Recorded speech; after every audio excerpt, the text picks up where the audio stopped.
मेरी चौखट पे चल के आज चारों धाम आए हैं। बजाओ ढोल स्वागत में मेरे भगवान आए हैं। मैं शबरी की तरह पथ पर नयन अपने बिछाऊंगा। मैं आँखों के ही पानी से चरण उनके धुलाऊंगा। बहुत खुश हैं मेरे आंसू गुरु के।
हर बोल बोल आदिश्वर हर हर मर्जी हिमासो मोड़े हो हिमासो मोड़े हो।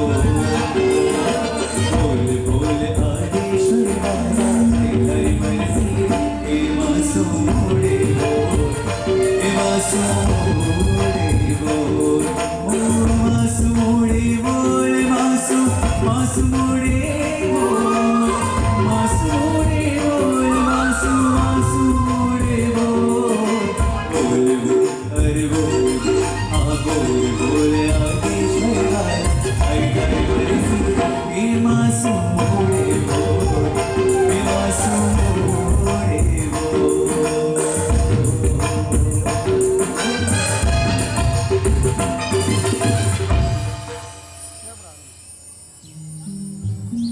बोले श्री चिंतामणि पार्श्वनाथ भगवान की जय हो, विजय हो, जय जयकार हो। अर्बुदगिरी मंडल श्री आदिनाथ भगवान की जय। आबू अष्टापद गिरनार समेत शिखर शत्रुंजय सार। पांचों तीर्थ उत्तम ठाम सिद्ध गया तेने करू प्रणाम। परमात्मा के शासन में कई सारे तीर्थ, एक से बढ़ के एक तीर्थ, लेकिन शास्त्रकार भगवान फरमाते कि 5 तीर्थ सबसे बड़े हैं। वो कौन से? तो के आबू जी, अष्टापद जी, समेत शिखर, शत्रुंजय और गिरनार, ये पांचों तीर्थ परमात्मा के शासन के सर्वश्रेष्ठ तीर्थों में एक है। और शास्त्रकार भगवान कहते कि इन तीर्थों को बार बार वंदन करना चाहिए। और आज हमारा परम सौभाग्य है कि हमें आबू जी, अर्बुदगिरी, जो 5 सर्वश्रेष्ठ तीर्थ हैं, उसमें अर्बुदगिरी कहां पर आया है, यानी आबू जी कहां पर आया है? अपने मारवाड़ में। अपने मारवाड़ियों ने एक सौभाग्य मनाया है। शिखर जी की हो गई, शत्रुंजय की हो गई, गिरनार की हो गई, और 2 दिन पहले अष्टापद जी की हो गई। एक तीर्थ बाकी रह गया था। और आज हमारे तवाफ श्री संघ का सौभाग्य है कि आज वो 5वें तीर्थ की भाव यात्रा हम यहाँ पर करने वाले हैं। हम सब भाव से ये 5 तीर्थों को भाव से वंदन करते हुए गाएंगे। स्क्रीन पर भी आया हुआ है, यही हम सबको गाना है। आबू अष्टापद गिरनार समेत शिखर शत्रुंजय सार। 5 तीर्थ उत्तम ठाम। आगे सिद्ध गया तेने करू प्रणाम। ये 5 तीर्थों में जो जो पुण्यात्मन सिद्ध हुए हैं उन सभी को मैं भाव से वंदन करता हूँ, मैं भाव से नमस्कार करता हूँ। चलेगा विनेश भाई के साथ में हम सब गाएंगे। जो भी भाई भाइयों से वापस विनंती, अगर आपको लगता है कि 1.5-2 घंटे हम नीचे बैठ सकते हैं तो विनंती करूंगा कि आप यहाँ बैठे, आचार्य भगवान के चरणों में बैठकर ये भाव यात्रा का आनंद लीजिए, आपको वास्तव में आनंद आएगा। चलिए गणेश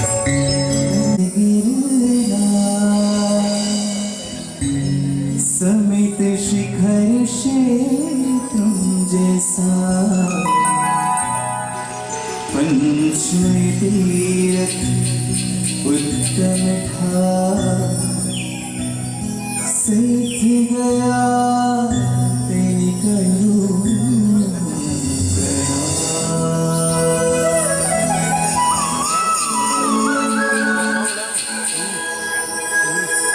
आबू अष्टापद गिरना समित शिखर तुम जैसा पंचमी तीरथ उत्तम था, सिद्ध गया तेरे करो। आबू अष्टापद गिरना समित शिखर तुम जैसा पंचमी तीरथ उत्तम था, सिद्ध गया तेरे करो प्रणाम। आबू अष्टापद गिरनार समित शिखर तुम जैसा, आबू अष्टापद गिरनार समित शिखर तुम जैसा पंचों तीरथ उत्तम था, सिद्ध गया तेरे करो प्रणाम। आबू अष्टा सभी साथ में शिखर तुम जैसा पंचों तीरथ एक और बार आबू अष्टा समित शिखर पंचों तीरथ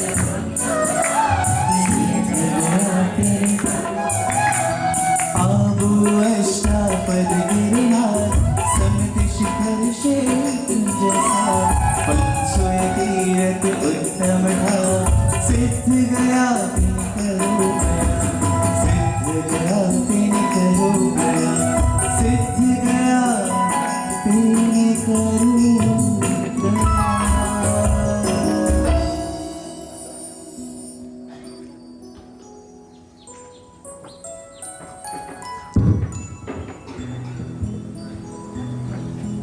आबू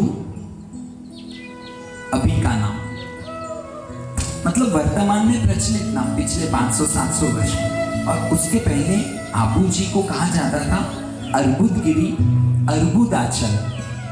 क्या कहा जाता था? अर्बुदगिरी अर्बुदाचल। क्यों ये नाम पड़ा? क्योंकि परमात्मा ऋषभ देव ने ये आबूगिरी की महिमा जब बताई कि ये अद्भुत है आबूगिरी और ये सालों साल तक चलेगा, तब उनके बेटे कौन, भरत चक्रवर्ती ने यहाँ पर उस जमाने में जोरदार सोने का मंदिर बनवाया जिसमें 4 द्वार थे। सोने का मंदिर किसने बनाया? भरत चक्रवर्ती ने। किनके उपदेश से? क्योंकि परमात्मा ऋषभ देव के उपदेश से। और 4 द्वार वाला वो सोने का मंदिर, और समय के बाद लगभग 10 करोड़ मुनि भगवंतों ने वो स्थान के आसपास, वो जिनालय में उसके आसपास 10 करोड़ मुनि भगवंतों ने साधना की। कितने मुनि भगवंत? 10 करोड़ मुनि भगवंतों ने साधना की, और 10 करोड़ को संस्कृत में कहा जाता है अर्बुद। 10 करोड़ को संस्कृत में कहा जाता है अर्बुद। तब से ये नाम प्रचलित हो गया अर्बुदगिरी अर्बुदाचल। और फिर हम है ना कई चीजों को शॉर्ट कर देते हैं, और अर्बुदगिरी अर्बुदाचल अभी हो गया आबू जी। और अंग्रेज आए, ब्रिटिशर्स आए, और उनको लगा कि हिल स्टेशन है, उन्होंने हिल स्टेशन बनाया और उसके आगे लगा दिया माउंट आबू, और उन्होंने लगाया माउंट आबू। और हमारे दिल से भी ये आबूगिरी की महिमा धीरे धीरे कम होती गई, और सबके मन में एक ही बात कि आबू जी यानी क्या? तो कि माउंट आबू, नक्की लेक, सनसेट पॉइंट, बस घूमने की जगह ही हम सब ने आबू को मान लिया। नहीं भाई, ये घूमने की जगह नहीं है, बहुत घूम लिए, आत्मा को स्थिर करने की जगह है ये आबूगिरी। और ज्ञानी भगवान कहते हैं कि 10 करोड़ मुनि भगवंतों ने चूंकि यहाँ पर साधना की है, तो ये तीर्थ में की हुई आराधना साधना 10 करोड़ गुना फल देती है, ऐसा भी कई शास्त्रकार भगवान फरमाते हैं। इसीलिए तो जब सुबह का प्रतिक्रमण करते हैं, एक सूत्र आता है जिसमें हम सभी तीर्थों की वंदना करते हैं। कौन सा है वो सूत्र? हाँ जी, सकल तीर्थ वंदना, सकल तीर्थ वंदू कर जोड़।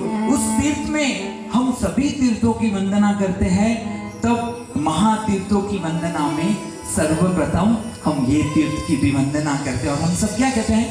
सम्मेत शिखर, सम्मेत शिखर वंदूज नवीश, अष्टापद वंदू 24, विमला चलने गढ़ गिरनार, आबू ऊपर जिनवर जुहार। जुहार यानी क्या? जुहार यानी क्या? हाँ जी, वंदन, नमस्कार, प्रणाम। मारवाड़ में है क्या? आज भी छोटा छोटा गांवों में जुहारू जुहारू करे। जुहारू यानी परमात्मा को नमस्कार करना, वंदन करना, प्रणाम करना। इसीलिए पूज्य जीव विजय जी महाराजा सकल तीर्थ वंदन सूत्र में फरमाते हैं, समेत शिखर,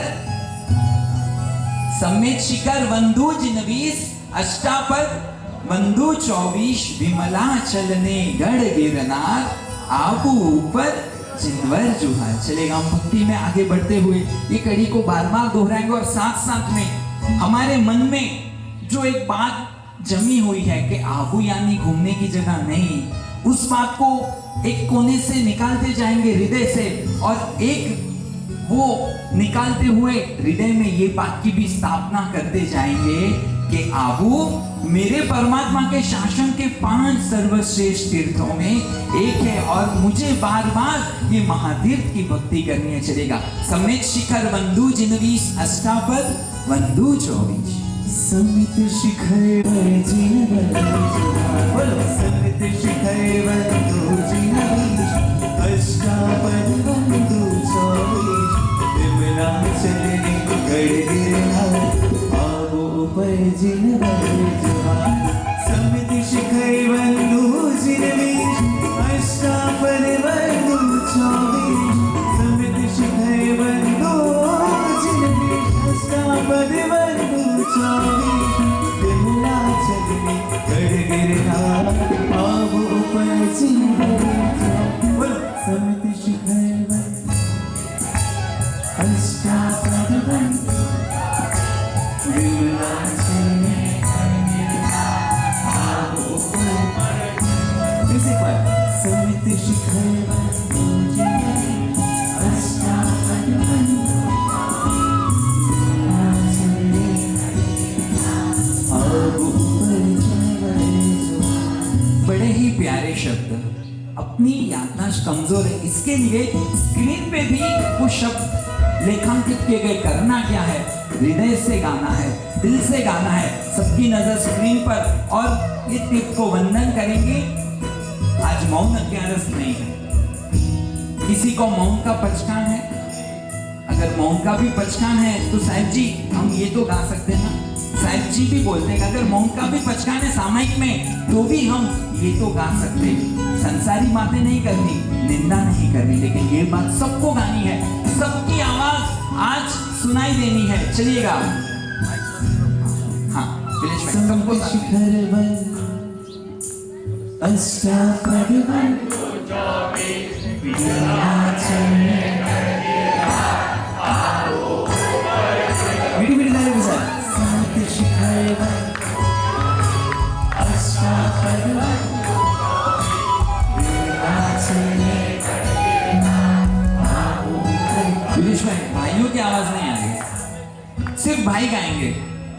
हाँ, समित शिखर वंदू, अष्टापद वंदू 24, विमला चलने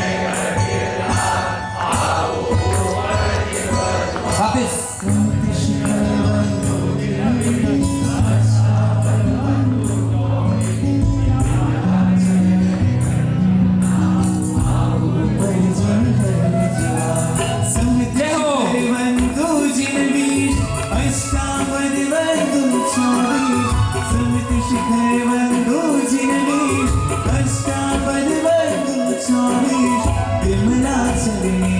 गडगिरनार आबूपल्चिनवेचा समित शिखरवंदो जिनवेश अष्टापदी वंदो चौवेश विमलाचलने गडगिरनार आबूपल्चिनवेचा। अद्भुत गिरी के लिए एक और अद्भुत बात कही जाती है कि जब परमात्मा महावीर देव राजस्थान में विचरण कर रहे थे तब अद्भुत गिरी भी प्रभु जी पधारे थे। ऐसा कई शास्त्रों में और वहां के शिलालेखों में स्पष्ट लिखा गया है कि ये अद्भुत गिरी और वो आसपास का प्रांत परमात्मा महावीर देव की विचरण भूमि है। अब कल्पना करो कि जिस भूमि पर प्रभु विचरे होंगे वो भूमि की वाइब्रेशंस का क्या कहना। बीच में एक ऑक्शन हुआ था, एक व्यक्ति के चप्पल 60 लाख में ऑक्शन हुए, 60 लाख में, और वो व्यक्ति थे महात्मा गांधी। नॉर्मल हम बाजार में लेने जाए तो 100, 500, 1000, 2000 में चप्पल मिल जाते हैं, लेकिन उन्होंने 60 लाख में क्यों लिए वो चप्पल? क्यों? क्योंकि वो महात्मा गांधी ने पहने थे। उनके चश्मे का ऑक्शन हुआ जो लगभग 2.25 करोड़, डायमंड्स का भी कराएंगे ना तो इतना नहीं लगता। सादा चश्मा शायद बेंड हुआ एक कांच भी नहीं होगा, लेकिन उसको भी ऑक्शन में खरीदा। क्यों? कि महात्मा गांधी ने पहना। अरे अभी शायद 5-7 साल पहले नरेंद्र मोदी जी के कोट का ऑक्शन हुआ 4 करोड़ में। बाजार में जाओ तो 4,000, 40,000, और एक बेस्ट ब्रांड लेने जाए, टॉप नॉच ब्रांड, तो 4 लाख में जोरदार कोट मिल जाता है। वो व्यक्ति पागल था जिसने 4 करोड़ में ये नरेंद्र मोदी जी का कोट ऑक्शन में लिया। क्यों लिया? कि नहीं, ये भारत देश के प्रधानमंत्री श्री नरेंद्र मोदी का कोट है। ये मेरा अर्बुद गिरी, ये मेरा अर्बुदाचल परमात्मा महावीर के चरण कमल से पावन हुई भूमि है। तो इस भूमि की महत्वता की तो हम क्या बात करेंगे। पुण्यशालियों, परमात्मा महावीर देव की इस भूमि को हम बारंबार वंदन करते हुए चलो हमारी इस भाव यात्रा में हम आगे बढ़ेंगे।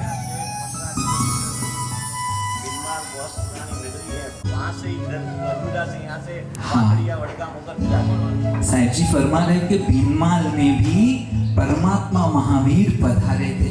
तो शायद साहब ऐसा भी हो सकता है कि तवाफ से होके गए हो।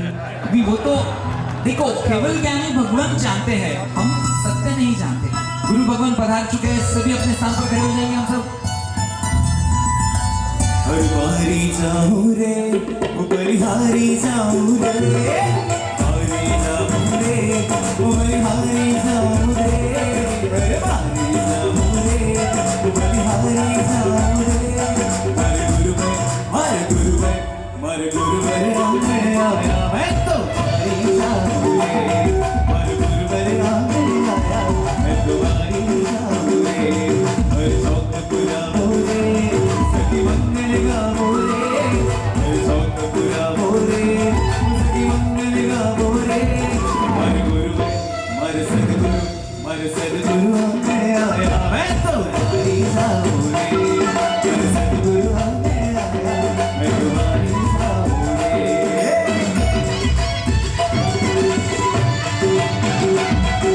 तस्मै श्री गुरुदेव नमः, तस्मै श्री गुरुदेव नमः।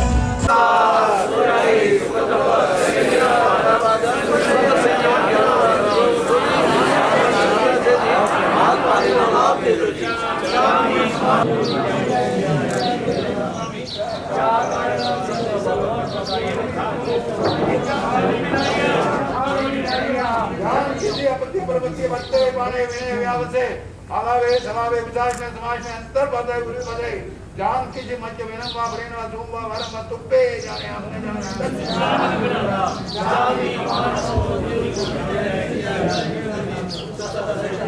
कभी बैठ जाए अपनी अपनी जगह आराम से, नीचे वाले नीचे बैठे, तकलीफ वाले कुर्सी पर बैठे, बाकी सभी बैठ जाए।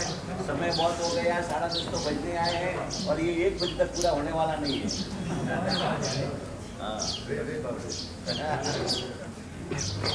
आबू जी का इतिहास कभी सुनने को नहीं मिला है। आबू जी का इतिहास आज हम को बताएंगे। अब जल्दी थोड़ा ज़्यादा लंबा हाँ जी, हाँ जी, महत्व वाली चीज़ है वो खास। जी जी।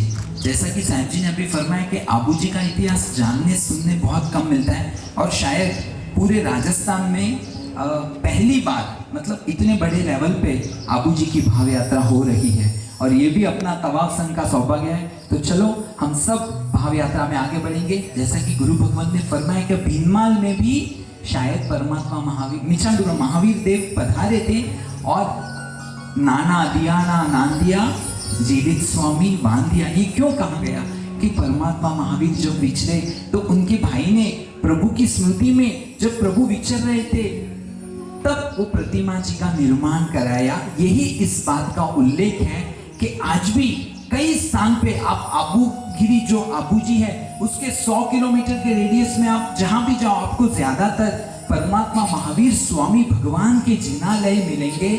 और एक समय ऐसा भी था कि अर्बुदगिरी के 12 गांवों में 12 गांवों में अपनी बस्ती थी, पर हम तो सब यहाँ वहाँ बिजनेस के लिए चले गए। आज एक भी गांव में अपनी बस्ती नहीं है, पर अपने तीर्थ अपने जिनालय आज भी सुरक्षित है। तो चलो अभी हम सीधा हमारी भाव यात्रा में आगे बढ़ेंगे। आज की भाव यात्रा के माध्यम से आबूगिरी की महिमा को हमें अच्छे से जानना है। चलिए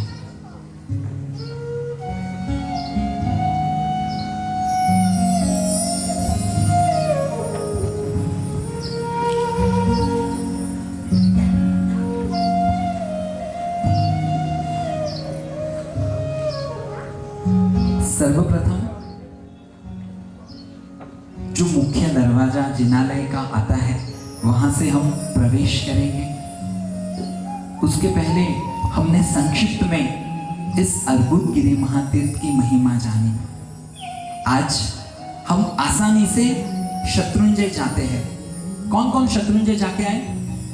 लगभग सभी। गिरनार लगभग सभी, शिखर जी भी लगभग सभी, आबू जी लगभग, अष्टावक्र जी मैं टेस्ट कर रहा था क्योंकि सभी के हाँ हाँ हाँ हाँ, तो अष्टावक्र जी हम नहीं जा सकते।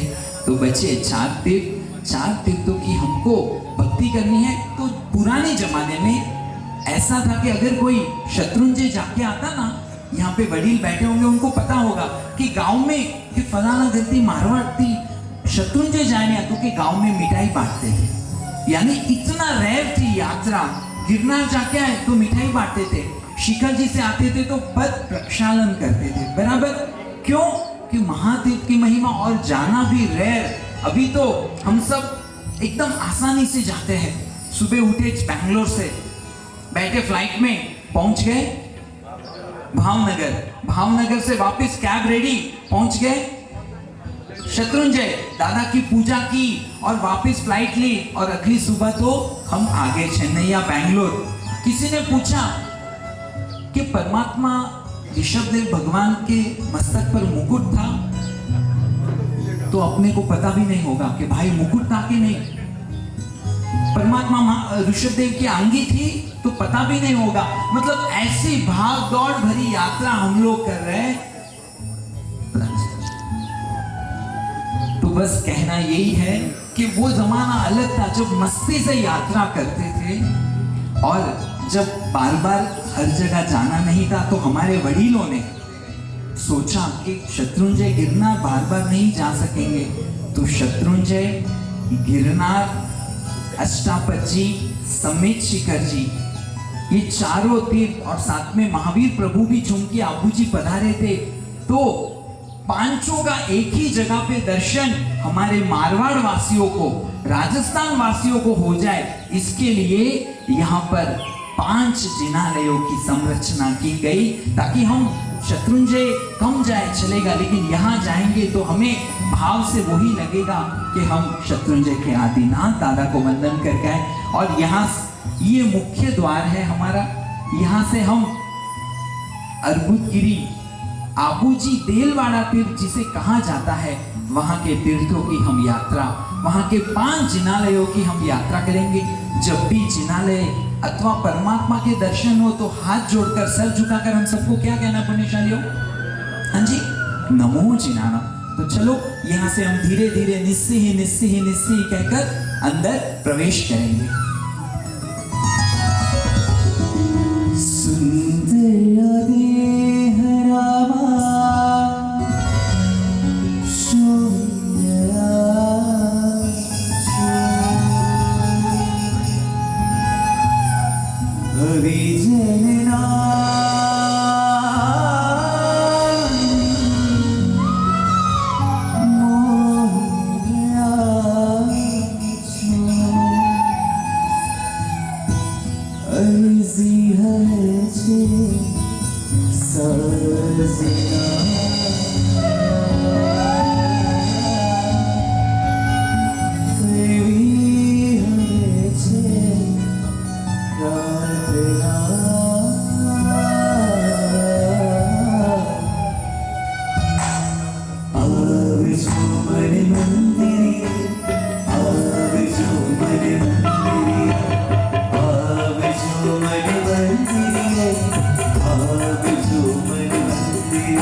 जिनालय है।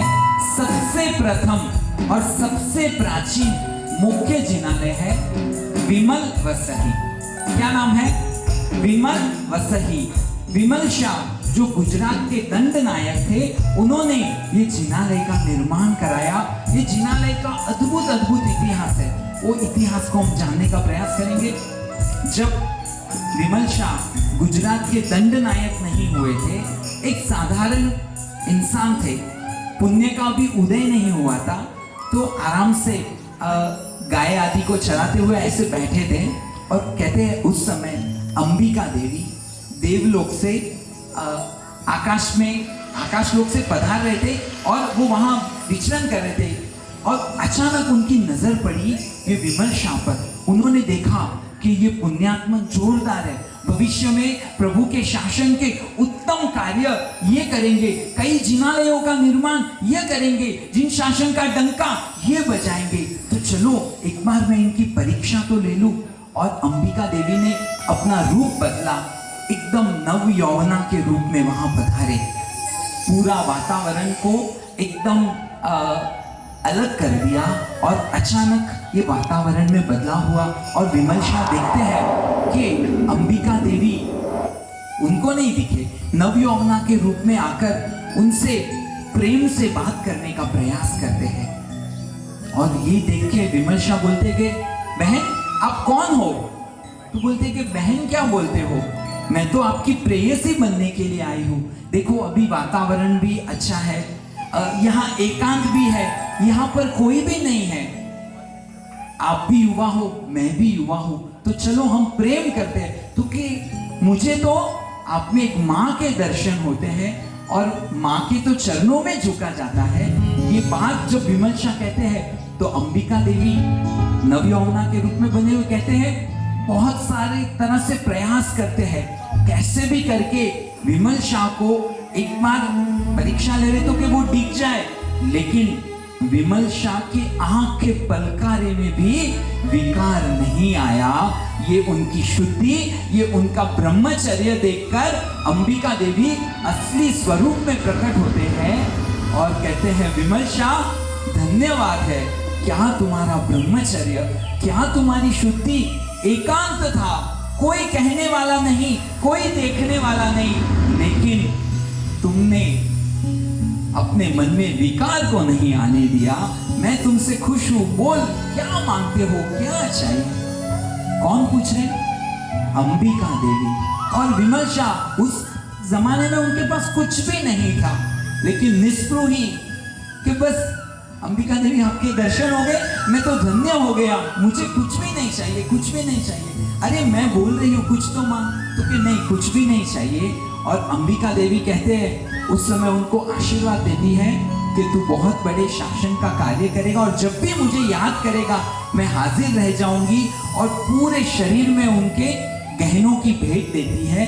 और जब वो घर पधारते हैं और ये बात बताते हैं घर में, तो सब सुनकर खुश हो जाते हैं।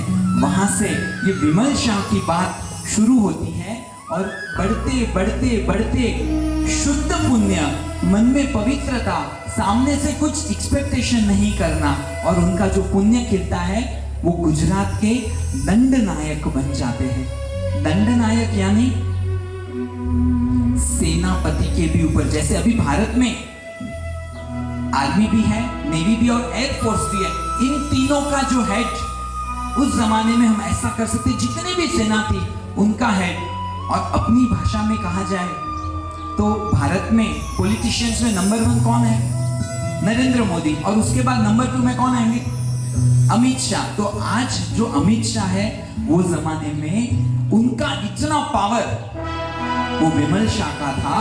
और योगानुयोग एक बार उनके नगर में पूज्य धर्म घोष मुनि महाराजा पधारते हैं और वो आबूगिरी की बात करते हैं कि अर्बुदगिरी तो जोरदार है।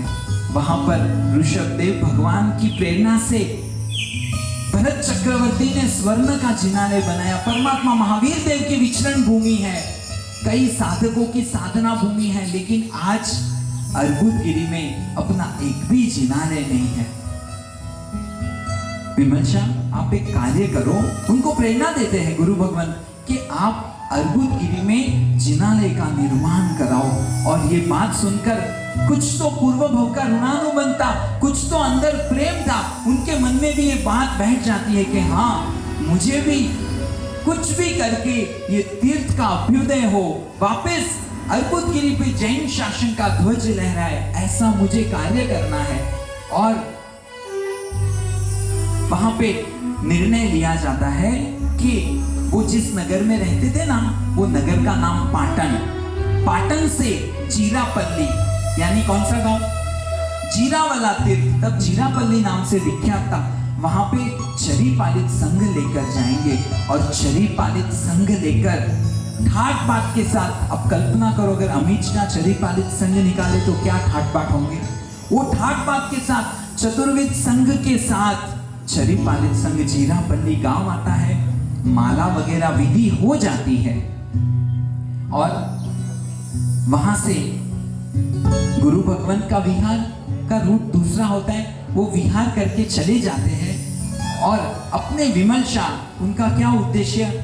एक ही लक्ष्य, मन में एक ही बात, दिन में रात में बस उनको अर्बुदगिरी का अभ्युदय, अर्बुदगिरी का जीर्णोद्धार, अर्बुदगिरी का उत्कर्ष, यही बात मन में लेकर वो अपने परिवार की आज्ञा लेकर जीरापल्ली से थोड़ा दूर जो अंबाजी वगैरह प्रांत है ना, उसको कहते हैं आरासन, तो कि वहां के जंगलों में आज भी कई लोगों को अनुभव है कि अंबिका देवी का विशेष स्थान है। अंबिका देवी वहां पर पधारते रहते हैं। तो अंबिका देवी को वापस प्रसन्न करने के लिए उद्देश्य क्या? अंबिका देवी को क्यों प्रसन्न करना है? खुद के लिए, खुद को राजा बनना है, वर्ल्ड लीडर बनना है? नहीं, अर्बुदगिरी का अभ्युदय, ये भावना के साथ विमल शाह वो जंगलों में साधना करते। चलो एक भक्ति भरा स्तवन सुनेंगे और उनकी साधना उत्तरोत्तर कैसे बढ़ती है और किस प्रकार ये तीर्थ का अभ्युदय होता है, हम इस स्तवन के बाद जानेंगे। पाप खपावी मनी शोभा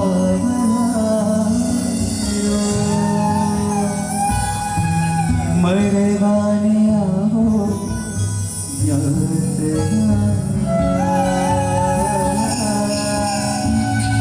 आज हवे छे याचना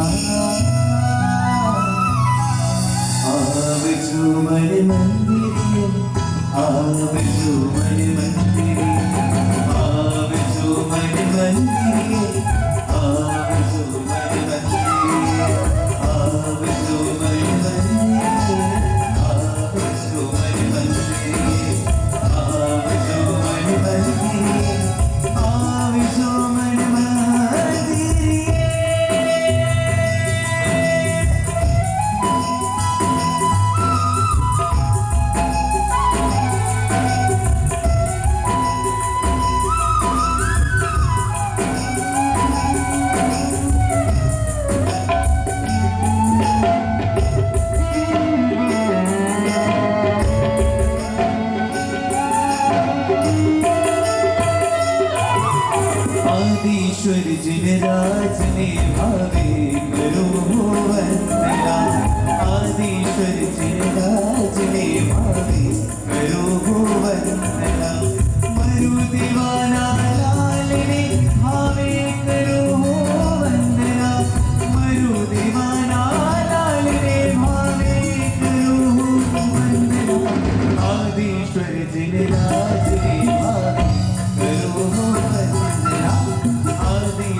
के जंगलों में एकदम एकांत था, साधना युक्त माहौल था और वहां पर अट्टम तप का पचकान लेकर आसन में बैठ जाते हैं विमल शाह जी। बस एक ही उद्देश्य, अर्बुदगिरी का अभ्युदय।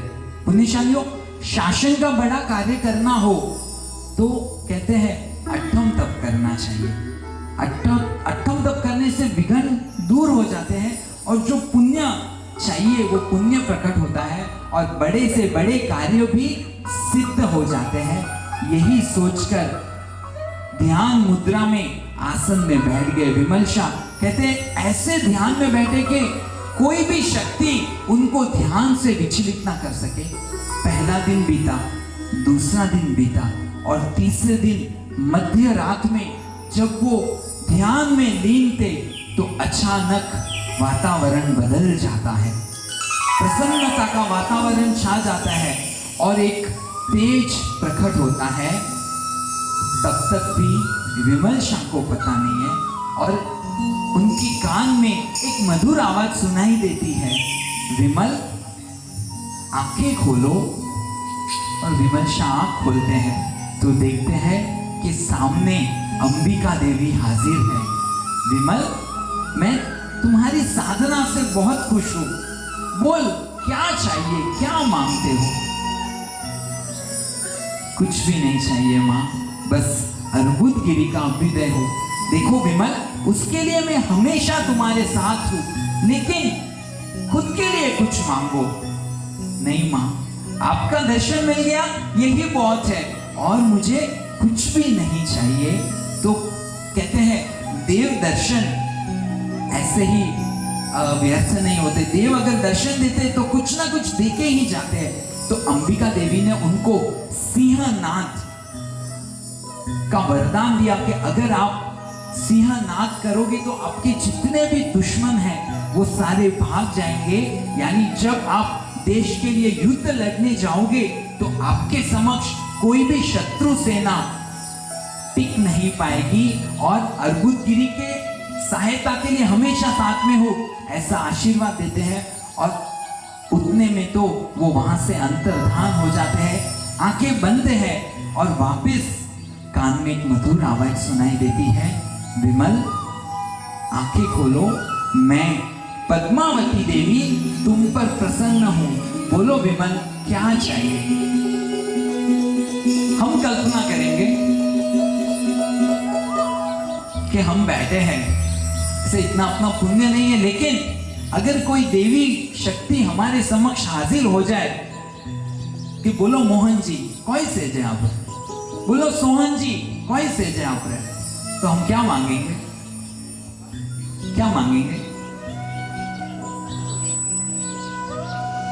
बेटे की सगाई नहीं हो रही है, आप कुछ कृपा कर दो। बिजनेस कम चल रहा है, आप कुछ कृपा कर दो। और बहनें शायद कहेंगी कि मेरी बहू मेरी बातें नहीं सुनती है, सारा दिन रील्स बनाती रहती है, आप कुछ कृपा करके उसको सही बुद्धि दो।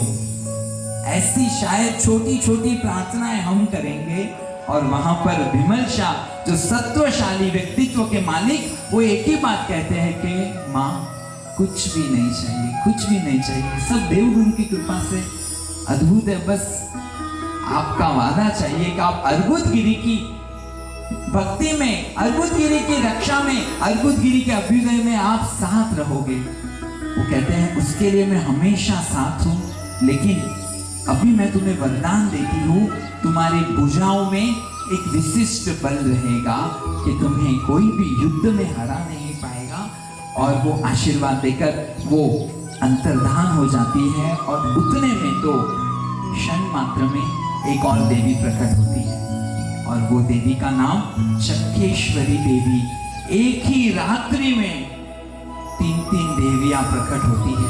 कौन कहते हैं, कौन कहता है कि देव प्रकट नहीं होते? अपने अंदर वो शुद्धि चाहिए, वो पवित्रता चाहिए, वो सत्व चाहिए, वो निस्पृहता चाहिए। खुद के लिए कुछ मत मांगो, शासन के लिए, तीर्थ के लिए तो 100% आज भी अदृश्य रूप से कई सारे संकितधारी देवी देवता शासन शासन के कार्यों में सहाय करने के लिए तैयार खड़े हैं। चक्केश्वरी देवी प्रकट होकर बोलती है, बोल विमल क्या चाहिए? माँ आपके दर्शन हो गए, वही मेरा बड़ा सौभाग्य है, मुझे कुछ भी नहीं चाहिए। तो कहते हैं जो त्यागे उसके आगे। हमें कोई बार बार मांगता है ना तो अपने को गुस्सा आता है, बराबर। गरीब को भी हम नहीं देते कि क्या बार बार मांगता है, तो वो वहां पे कुछ नहीं मांगते तो भंडार के भंडार भरपूर हो जाते हैं। और चक्केश्वरी देवी अर्बुदगिरी के सहाय के लिए वादा करते हुए एक वरदान देती है कि हे विमल, मैं तुम्हारे भंडार भरपूर रखूंगी। तुम जितना व्यय करोगे धर्म के कार्य में, शासन के कार्य में जितना व्यय करोगे उतना तुम्हारा भंडार भरपूर रहेगा। और ये आशीर्वाद देकर वहां से चक्केश्वरी देवी भी अंतर्धान होते हैं। मन में बहुत प्रसन्नता लिए विमल शाह अपने स्वस्थान जाते हैं और पूरा परिवार राह देख रहा है, क्या हुआ क्या हुआ, आपकी साधना हुई कि नहीं। हम संसारी जीव भी कहीं बाहर जाते हैं कुछ काम से, बिजनेस के काम से और कोई काम से, तो अपना परिवार राह देखता है, आप लोग काम हुआ, आप लोग काम हुआ, सफलता मिली कि नहीं मिली। तो ये तो बड़ा शासन के कार्य थे। और उनकी श्राविका श्रीदेवी जब ये पूछती है कि पतिदेव आपका कार्य सफल हुआ, तो कि हाँ सफल हुआ। और जब वो बात पूरी स्टोरी बताते हैं तीनों देवियों के दर्शन की, तो उनकी श्राविका भी खुश हो जाती है। एक्चुअली प्रभु के शासन की उत्तम श्राविका तो वही है जो पति के धर्म के कार्यों में सहायक बने, और उत्तम श्रावक वही है जो अपनी श्राविका के कार्य में सहायक बने। और आज क्या चल रहा है, कई बार कॉन्ट्रास्ट देखते हैं। श्राविका कार्य करना, आराधना करना चाहती है तो श्रावक का सहयोग नहीं होता, और कोई श्रावक आगे बढ़ता है तो उसकी श्राविका उनकी टांग खींचती रहती है। उसको इच्छा नहीं होती होटल में जाने की, पर श्राविका की इच्छा के लिए जाना होता है। पुण्यशालियों, वो प्रभु के शासन का गोल्डन पीरियड था, और वो श्रीदेवी जी बहुत खुश होती है और पूरा माहौल भक्ति भरा हो जाता है। और आशीर्वाद लेकर विमल शाह अपने मूल स्थान पाटन पहुंचते हैं। और आगे ये तीर्थ की बात, किस प्रकार से वो कार्य शुरू करते हैं, उस बात को हम आगे के भागों में जानेंगे। तब तक एक भक्ति भरा स्तवन सुनते हुए और हम अर्बुदगिरी के इतिहास के समंदर में और अंदर डीप हम जाएंगे। चलिए आदिनाथ दादा हरिये बसो,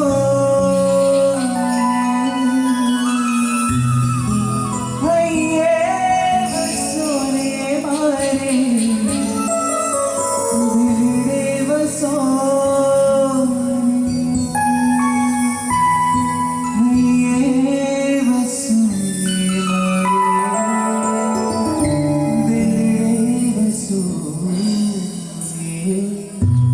आबो गिरियादीन मन हइये बसोनीना, आबो गिरियादीन मन हइये बसोनीना, आबो गिरियादीन मन हइये बसोनीना, आबो गिरियादीन मन हइये बसोनीना। आदिनाथ दादा मारे हइये बसोने, हइये बसोने मारे दिल रे बसोने, हइये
अर्बुदगिरिने नमो नमः महादेवने नमो नमः आदिनाथने नमो नमः वंदन हो निमिनाथने अर्बुदगिरिने नमो नमः महादेवने नमो नमः आदिनाथने नमो नमः वंदन हो निमिनाथने अर्बुदचल्ले नमो नमः निमिनाथने नमो नमः अर्बुदचल्ले नमो नमः निमिनाथने नमो नमः आश्वनाथने नमो नमः वंदन हो बोलो अर्बुदगिरिने महादेवने अर्बुदगिरिने वंदन हो सभी साथ अर्बुदचल्ले निमिनाथने पार्श्वनाथने वंदन हो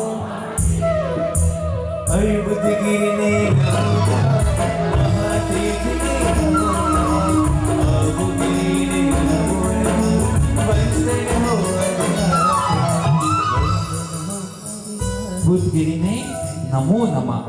पाटन में आ जाते हैं विमल शाह, चूंकि बहुत पूरे गुजरात राज्य की जिम्मेदारी और थोड़ा व्यस्तता में कुछ समय के लिए विस्मरण हो जाता है अर्बुदगिरी का कार्य, वो टेम्पररी फेज था और वापस उनके गुरुदेव का उनके नगर में आगमन होता है और वापस उनको वो महिमा बताते हैं कि विमल अब भूल गए गुरुजी मिच्छामि दुक्कडम कि अर्बुदगिरी तो ऐसा महातीर्थ है जिसकी रोज यात्रा आचार्य भगवान पहली विक्रम की शताब्दी में पादलिप्त सूरी जी उनका पचखान था, रोज 5 तीर्थों की यात्रा करना और फिर वापरना।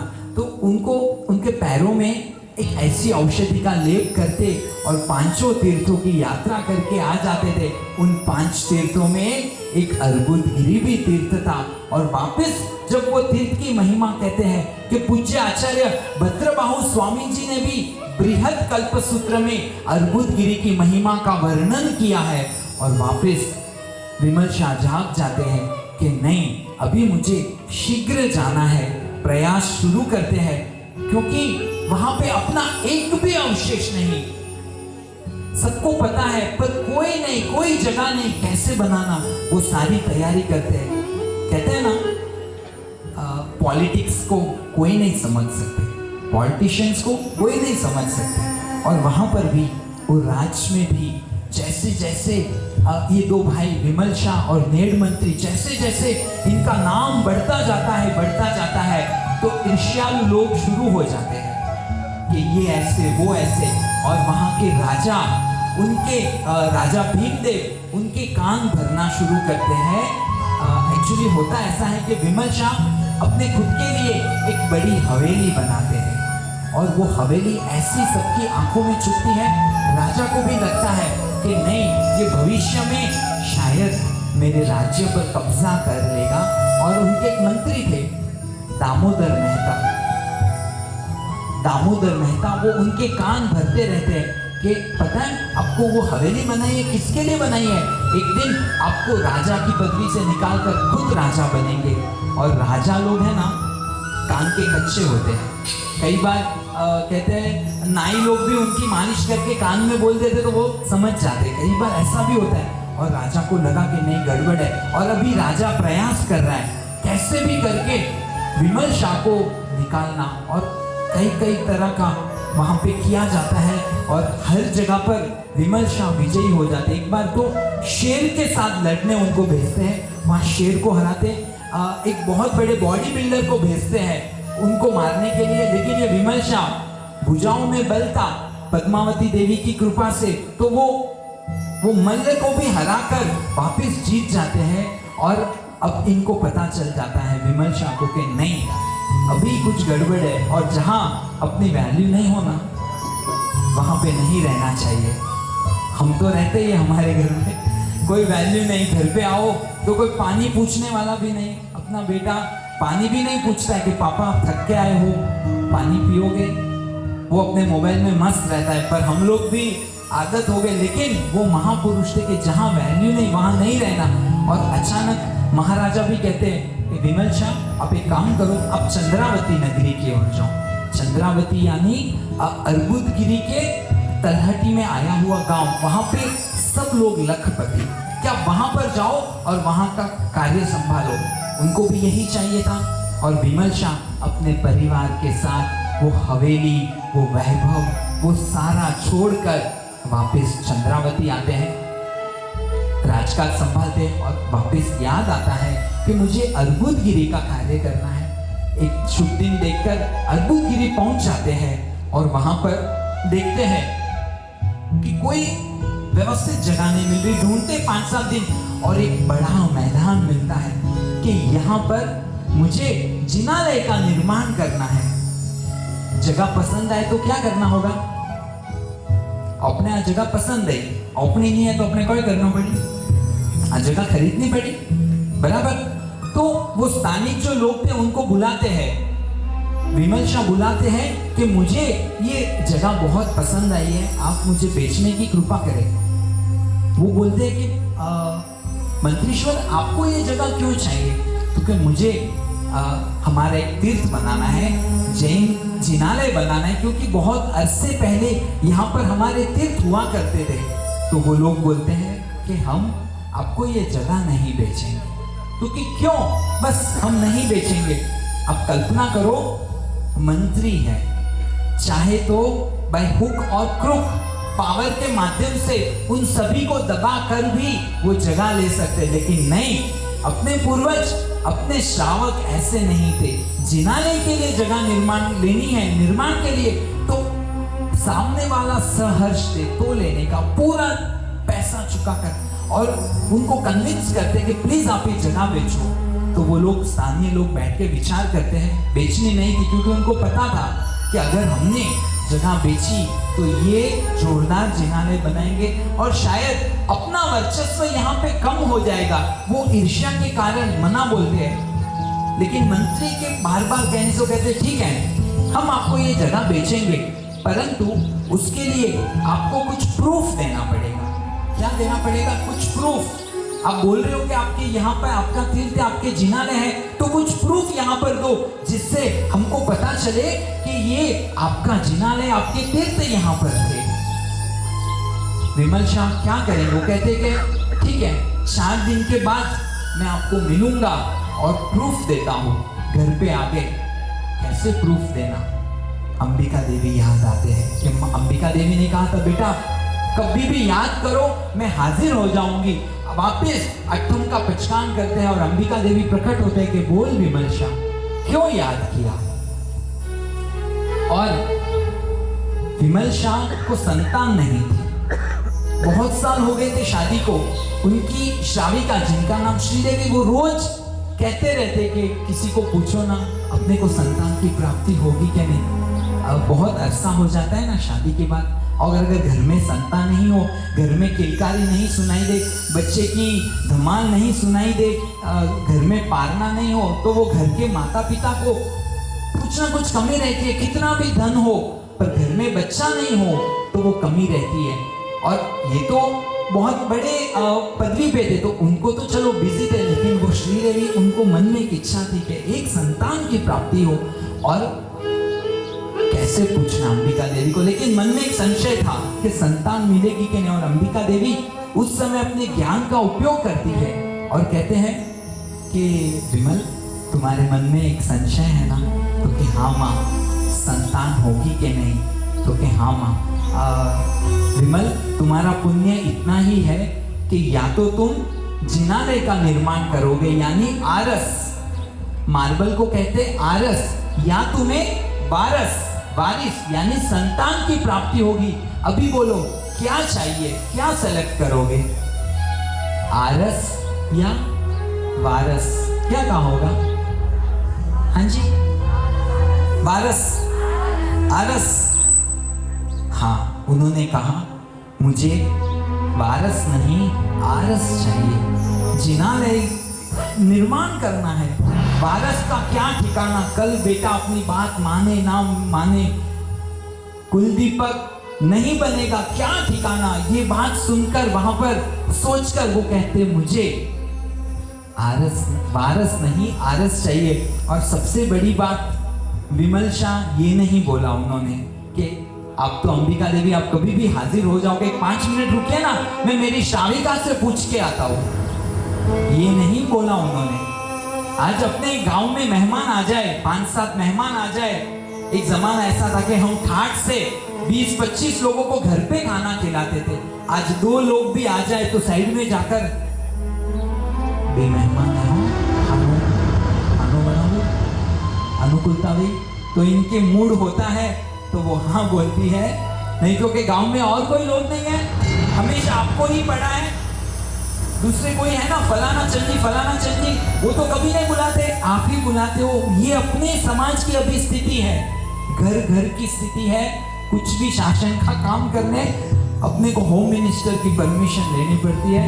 हम धन्यवाद देंगे वो प्रभु के शासन की उत्तम श्राविका श्री देवी को कि उनको कितना उनकी बात पर उनको विश्वास होगा कि विमल शाह ने ये नहीं कहा कि मैं मेरी श्राविका से पूछकर बताऊंगा, उन्होंने कहा मुझे वारस नहीं मुझे आरस चाहिए, तो कि जा मैं तुम्हें वरदान देती हूँ। लेकिन वो जगह खरीदने के लिए वहां के स्थानिक लोग मुझे प्रूफ मांग रहे हैं, मैं क्या प्रूफ दूं?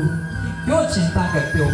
वहां जो मैदान तुमने देखा है वहां पर एक चंपा का वृक्ष है, वहां पर कल सुबह सभी को बुलाना और वहां पर एक कुमकुम का साजिया होगा, वहां पे खुदाई करना, प्रूफ वहां पे सभी को मिल जाएगा। और समय दिया गया था तो वो लोग अपना शक्ति प्रदर्शन दिखाने के लिए और ज्यादा लोगों को लेके आए कि आज तो मजा आएगा, ये कुछ प्रूफ दिखा नहीं पाएंगे और जैन धर्म की निंदा होगी, मजा आएगा करके हजारों लोग आए। और वहां पर विमल शाह अंबिका देवी को याद करते हैं, आदिनाथ दादा को याद करते हैं, और जहां पर स्वस्तिक था ना, वो स्वस्तिक के वहां पर खुदाई करते हैं और थोड़ी खुदाई करने के बाद अंदर से एक बड़े श्याम वर्णी आदिनाथ दादा प्रकट होते हैं। बोलो बोलो श्री आदिनाथ भगवान की।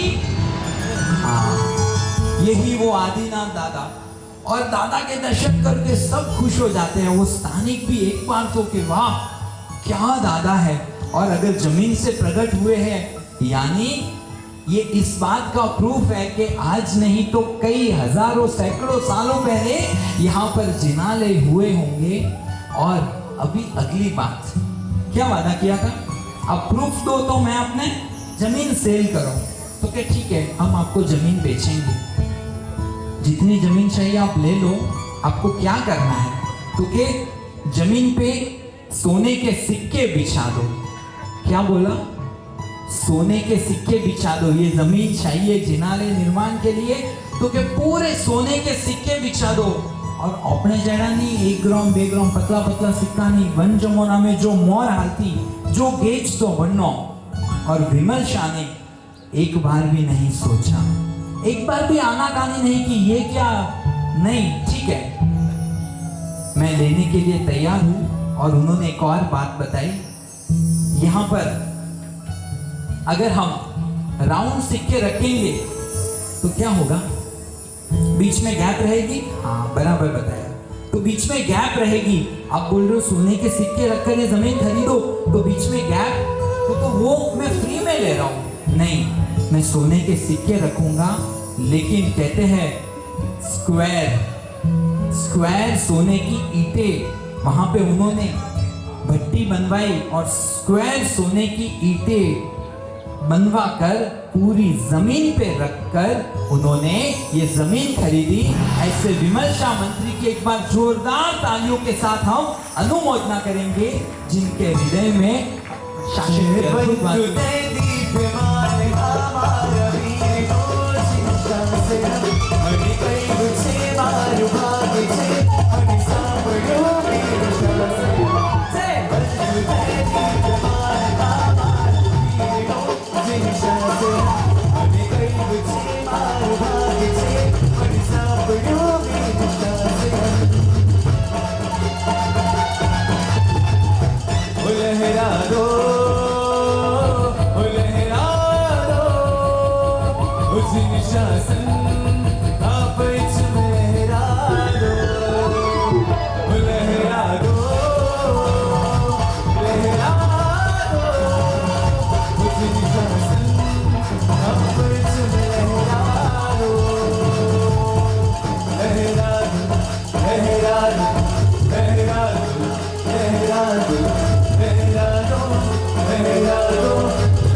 श्री आदिनाथ भगवान की।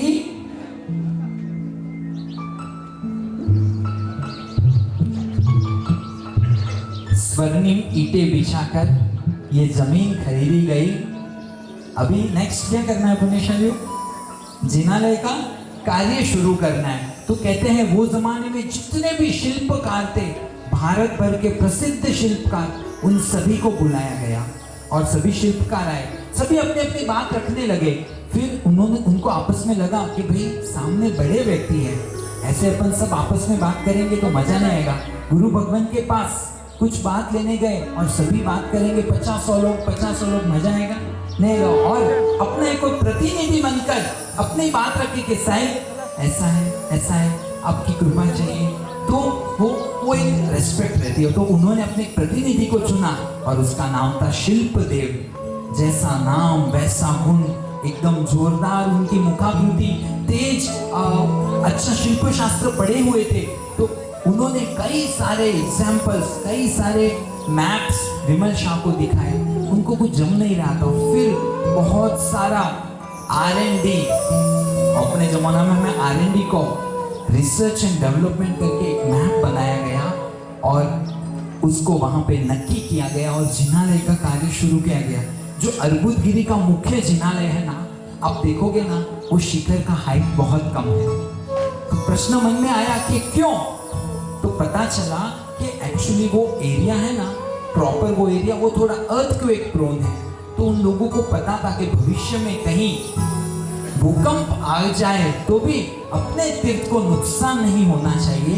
तो वो प्लान करके अगली रात को हाथ में नंगी तलवार लेकर विमल शाह रात के 12 बजे मध्य रात्रि में अकेले, शेर है ना, शेर कभी झुंड में नहीं आता, वो अकेला चलता है, वो सोचता नहीं, देखता नहीं मेरा क्या होगा।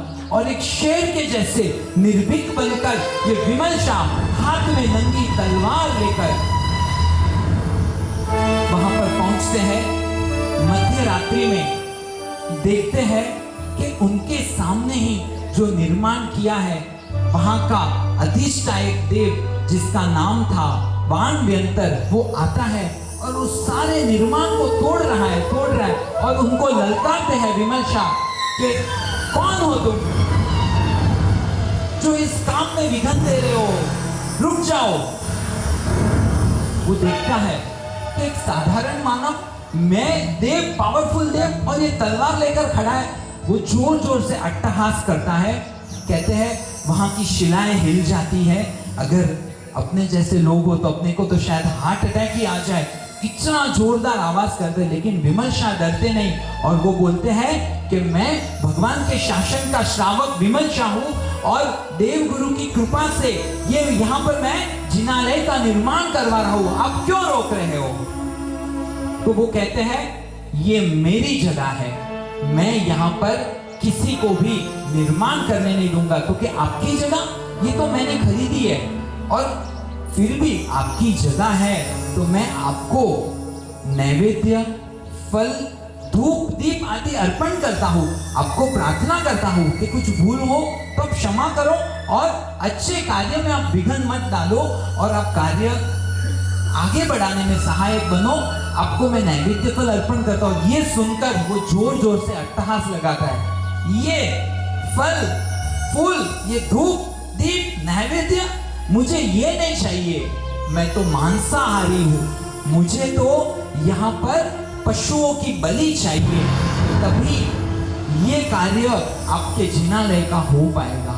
और ये बात सुनकर अपनी तलवार म्यान से निकालकर विमल शाह कहते खबरदार, जो यहाँ पर पशु बलि की बात कही, ये मेरे अरिहंत प्रभु, अहिंसा के पुजारी देवादिदेव, उनके जिनालय का निर्माण हो रहा और यहाँ पर बलि की बात सोच रहे हो? तुम कैसे देव हो? तुम्हें कुछ शर्म है कि नहीं? वो देव को ऐसे ललकार रहे, वो कुछ भी डरते नहीं, वो जोर से अट्टहास करते हैं कि बलि तो ही आपका कार्य शुरू होगा। तब विमल शाह कहते हैं देखो खबरदार, मैं चाहूं तो अभी के अभी अंबिका देवी, पद्मावती देवी और चक्केश्वरी तीनों देवियों को हाजिर कर दूं और उनके दर्शन से तुम यहाँ से भाग जाओगे। चुपचाप कार्य में बाधा मत डालो और यहाँ से चले जाओ। फिर भी वो अट्टहास लगाता है, पर मन में डर जाता है कि नहीं, इतनी पावरफुल देवियां, सच में इसने अगर बुला लिया तो मुझे भाग जाना पड़ेगा।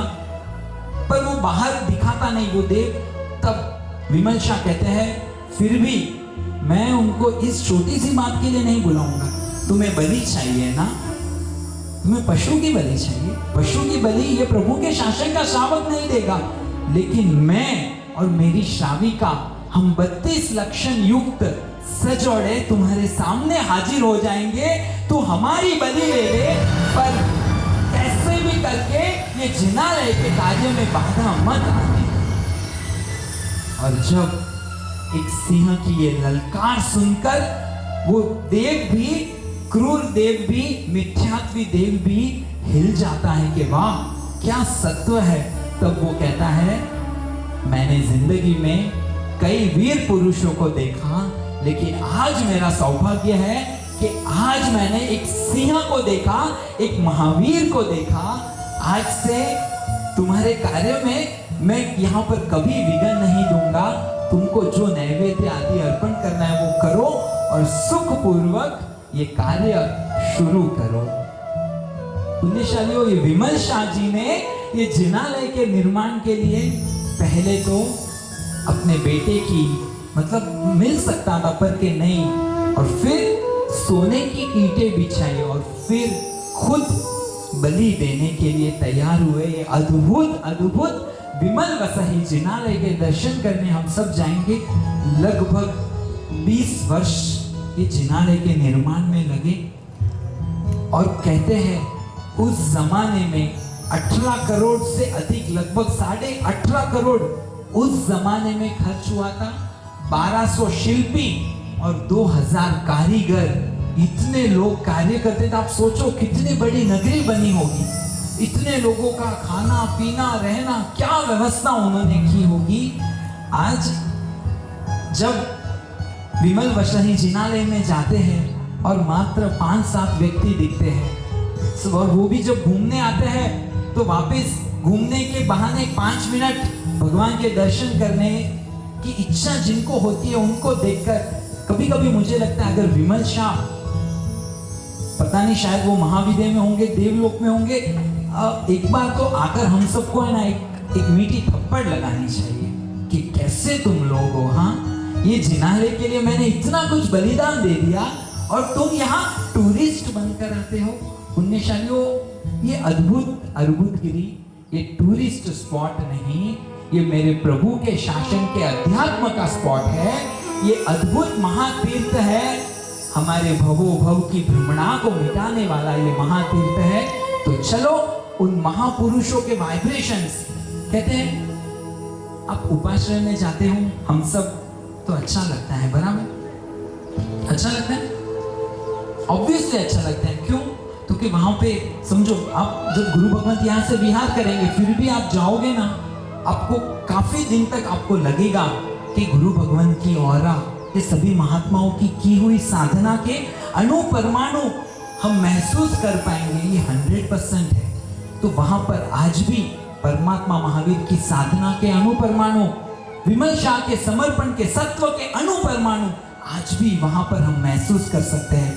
तो चलो हम विमल वसही जिनालय में प्रवेश करेंगे। निस्सिही जिनालय जो करीब करीब 1010 वर्ष पहले निर्माण शुरू होकर लगभग 993 वर्षों पहले प्रतिष्ठा हुई थी।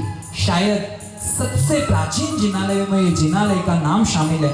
ऐसे जिनालय के मूल नायक श्री आदिनाथ दादा के दरबार में हम सब प्रवेश करेंगे। निस्सिही। हाँ, हम सब आदिनाथ दादा के दरबार में आ चुके हैं। श्री आदिनाथ दादा के दरबार में हम सब बैठे हुए हैं। परमात्मा के चरणों में हम भाव भरी विनंती करते हैं कि बस प्रभु आप शीघ्र हमारा कल्याण करना। ये अर्बुदगिरी का मुख्य जिनालय विमल वसही, ये जिनालय को देखकर कहते हैं शत्रुंजय की याद आती है।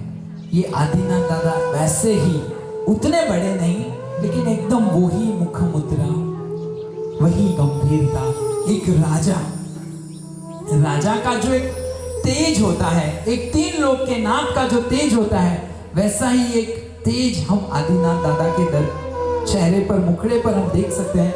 और लगभग 993 वर्ष प्राचीन ये आदिनाथ दादा है। चलो हम आदिनाथ दादा की भक्ति करेंगे। संक्षिप्त में दादा का हम सब पक्षाल करेंगे। सब मिलकर हम छड़ी पुकारेंगे। सोने की छड़ी, रुपए की मशाल,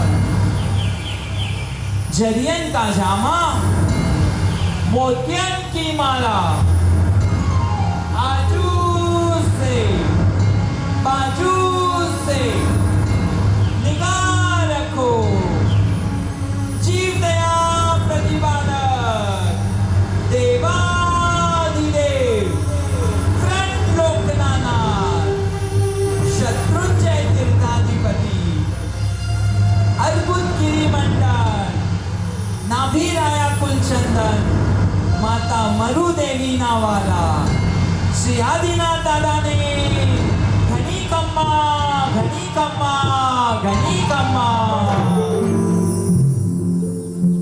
आधारा तो अद्भुत, यहाँ की नक्काशी अद्भुत। उस जमाने में जो भी चलन था वो सारा वहां पर हम देख सकते हैं। आपको कहीं कहीं पर दिखाई देगा कि हूबहू परमात्मा का समवस्त्रण है, कहीं पर आपको परमात्मा के 5 कल्याणक आप देखोगे, अरे ये तो मेरे प्रभु का चवन कल्याणक है। फिर जन्म, दीक्षा, केवल ज्ञान, गौतम स्वामी महाराजा की बातें, 5 कल्याणक, महावीर प्रभु का संवत्सरण आदि कई सारी बहुत बारीकी से कारीगरी की गई है।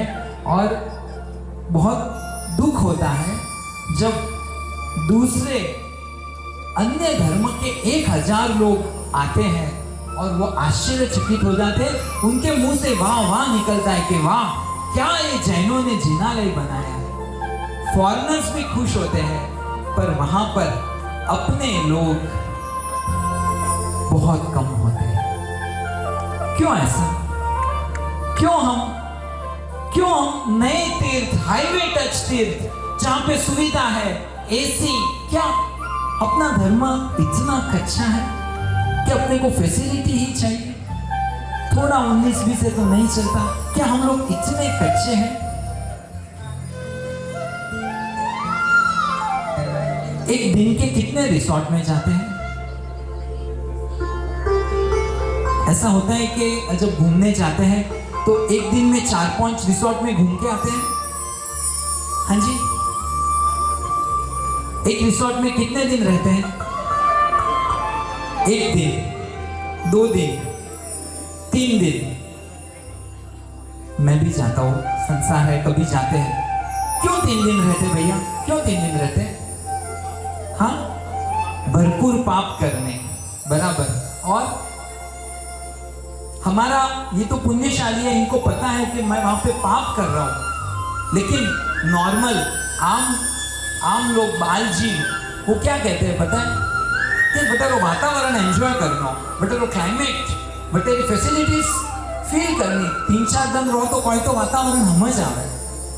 और एक दिन में, हाँ किसी ने कहा रेस्ट, हाँ कि रोज किचन माथा फोड़ी थी, संसार का तो रेस्ट करो।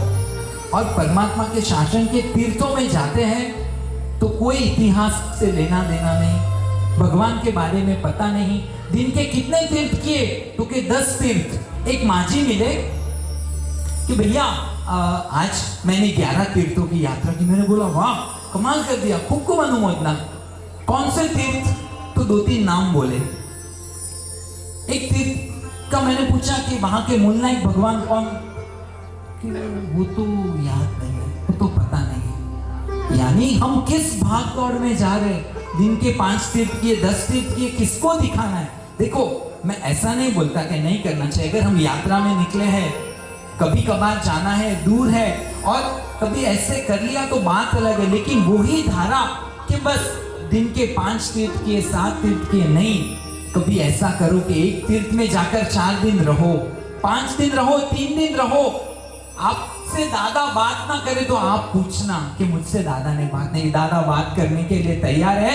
दादा भक्तों की राह देख रहे कि मेरे भक्त कब आएंगे। दादा बात करने के लिए तैयार है। चलो हम दादा से बात भी करेंगे और मन में संकल्प भी करेंगे कि कभी तो कुछ दिन तीर्थों में शांति से 2 दिन रहे, 3 दिन रहे, थोड़े फैसिलिटीज कम ज्यादा हो, चले, आत्मा का कल्याण करना है। हम यहाँ का अभिषेक करके प्राचीन दादा जो लगभग कहते हैं 3500 वर्ष प्राचीन है, और कहीं कहीं पर मतांतर में ऐसा भी कहा जाता है कि 80 लाख वर्ष प्राचीन है। तत्व केवली भगवान ही जानते हैं, पर एक बात सच्ची है कि ये प्राचीन दादा बहुत ही ज्यादा प्राचीन है। तो हम कारीगरी को देखते हुए, वो वाइब्स को फील करते हुए प्राचीन आदिनाथ दादा के दरबार में जाएंगे। हाँ, ये प्राचीन आदिनाथ दादा एकदम विशाल, ऐसा लगता है कि बस दादा साक्षात है। बोलो बोलो श्री आदिनाथ भगवान की। हाँ, चलिएगा, थोड़ी सी कारीगरी को देखते हुए हम अगले पड़ाव की ओर जाएंगे।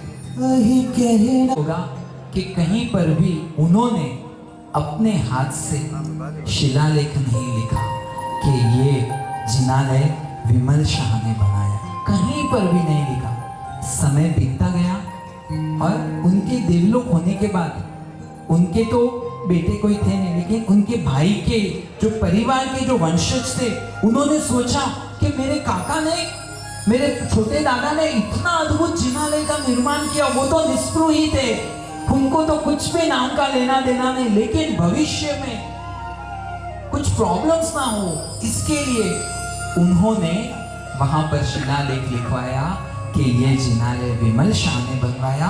और फिर जैसे जैसे जीर्णोद्धार हुआ वो लिखाते गए, और ये जिनालय के ठीक सामने एक हस्तीशाला भी है। ठीक जिनालय के सामने हस्तीशाला भी है, जहां पर विमल शाह घोड़े पर बैठे हैं, और वो भी उन्होंने नहीं बनवाया, उनके परिवार के वंशजों ने। उन्होंने सोचा कि कुछ तो उनकी सुनती रहे। साहब जी, एक बार आबू जी जाना हुआ तो वहाँ पे मैं खड़ा था, तो दूसरे जो लोग टूरिस्ट आ रहे थे वो विमल शाह को देखकर बोल रहे कि ये महाराणा प्रताप, कोई बोलते शिवाजी है, यानी अपने को उनको पता ही नहीं है, अपन उनको कुछ वो इतिहास समझा ही नहीं पाए, दे ही नहीं पाए। तब जाकर मन में दुख होता है कि कितना कुछ हम खो चुके हैं और शायद भविष्य में हमारे हाथ से चला जाएगा। ये विमल शाह की वो जो, पिंकेश भाई हस्तीशाला बताओ भाई। तो जब भी विमल शाह, विमल वसई जिनालय में दर्शन करो तो ये विमल शाह है, उनके भी दर्शन करना, धन्यवाद देना कि वाह क्या आपकी पवित्रता, क्या आपकी शुद्धता, आपके जैसे निष्प्रुहता हमारे जीवन में भी। हम तो नाम के पीछे पागल हो गए। 5-7 नाम की बात, कभी भूल से एक आध नाम 19-20 हो जाए तो अपनी प्रसन्नता भाग जाती है। अपन सुना भी देते हैं, आपको समझ नहीं आता, कुछ भी बोल देते हैं कि आपने ये किया वो किया, ये नाम कहाँ तक टिकने वाला है, कोई रहने वाला नहीं है। इनसे हमको सीखना है कि बस नहीं, निष्प्रुहता जीवन में चाहिए। तो ऐसे महापुरुष को हम बारंबार वंदन करके यहाँ से लूण वसही जिनालय में हम प्रवेश करेंगे। लूण वसही के मूल नायक है श्री नेमिनाथ दादा, और वहाँ पर जाकर हमको भावना रखनी है, फील करना है कि हम कहाँ पहुँचे। हाँ जी, गिरनार जी, पहले शत्रुंजय और फिर गिरनार जी। वस्तुपाल तेजपाल बंधु बेलड़ी के नाम से प्रख्यात, जीवन में 1313 नवीन जिनालय बनवाए, कई जिनालयों का जीर्णोद्धार करवाया, कई प्रतिमा जी का निर्माण, 800 से अधिक दानशालाएं, पौषधशालाएं, कई प्याऊ, कई सारे कार्य करके भी वो भी निष्प्रुह ही। अंत में कहते कि प्रभु मैंने क्या किया, मेरा मनुष्य भोग वेस्ट हो गया, ऐसी उनकी भावना रहती है। तो वस्तुपाल तेजपाल जब वो छोटे थे, युवा थे, तो उनके पास में कुछ भी नहीं था, थोड़ा खाना पीना भी उनका मुश्किल से गुजारा चले, इतना ही उनकी कमाई। और उनके बड़े भैया जिनका नाम लूणिक, वो कुछ उनको बीमारी आ गई और वो बेड रिडन हो गए, और वो चंद्रावती नगरी में रहते थे और आंख में आंसू उनके। तो भाइयों ने पूछा भैया क्या हुआ, क्यों रो रहे हो? बहुत ज्यादा वेदना है तो कि वेदना के लिए नहीं रो रहा हो, दूसरी वेदना है तो कि क्या वेदना? तो ऐसे उंगली दर्शन करते हैं अर्बुदगिरी की ओर। तलेटी से आबू जी दिखता है, आबूगिरी, वो ऐसे उंगली करते हैं, ऐसे दिखाते हैं उंगली दर्शन। बार बार पूछते भैया क्या हुआ, शरीर में पीड़ा है, बोल नहीं सकते। थोड़ी देर पॉज के बाद कहते कि मन में एक इच्छा थी कि मुझे एक प्रतिमा जी का निर्माण करवा के अर्बुदगिरी में स्थापना हो, ऐसी एक मेरी छोटी इच्छा है। दोनों भाई के आंख में आंसू आते हैं कि भाई कैसी अपनी कम नसीबी है कि हम आपकी छोटी इच्छा पूरी नहीं कर सकते, लेकिन भाई आपसे वादा करते हैं कि जब भी थोड़ी अनुकूलता होगी तो हम जरूर से आपकी स्मृति में एक प्रतिमा जी का निर्माण अर्बुदगिरी में करेंगे। तो के वादा, तो के हाँ भाई वादा। और दोनों भाई अपने बड़े भैया को वादा करते हैं और बड़े भाई शुभ भावों में देवलोक की ओर प्रयाण करते। समय बीतता जाता है, दोनों भाइयों की शादी होती है। अनुपमा देवी तेजपाल जी के श्राविका, ललिता देवी वस्तुपाल जी के श्राविका, और थोड़ी थोड़ी खुशहाली आने लगी। पर दोनों भाई अचानक वो दिमाग में बात याद नहीं आई, भाई को वादा किया हुआ, और धन बढ़ने लगा। अभी तो अपना धन बढ़ता है तो हम जमीन खरीदते हैं, सोना खरीदते हैं, शेयर्स खरीदते हैं। वो जमाने में जमीन के अंदर गाड़ देते थे, तो इतना धन मिलने लगा ना तो कि जमीन में खुदाई की और यहाँ पर एक बार जमीन में सोना गाड़ देते और समय के अनुसार निकालेंगे।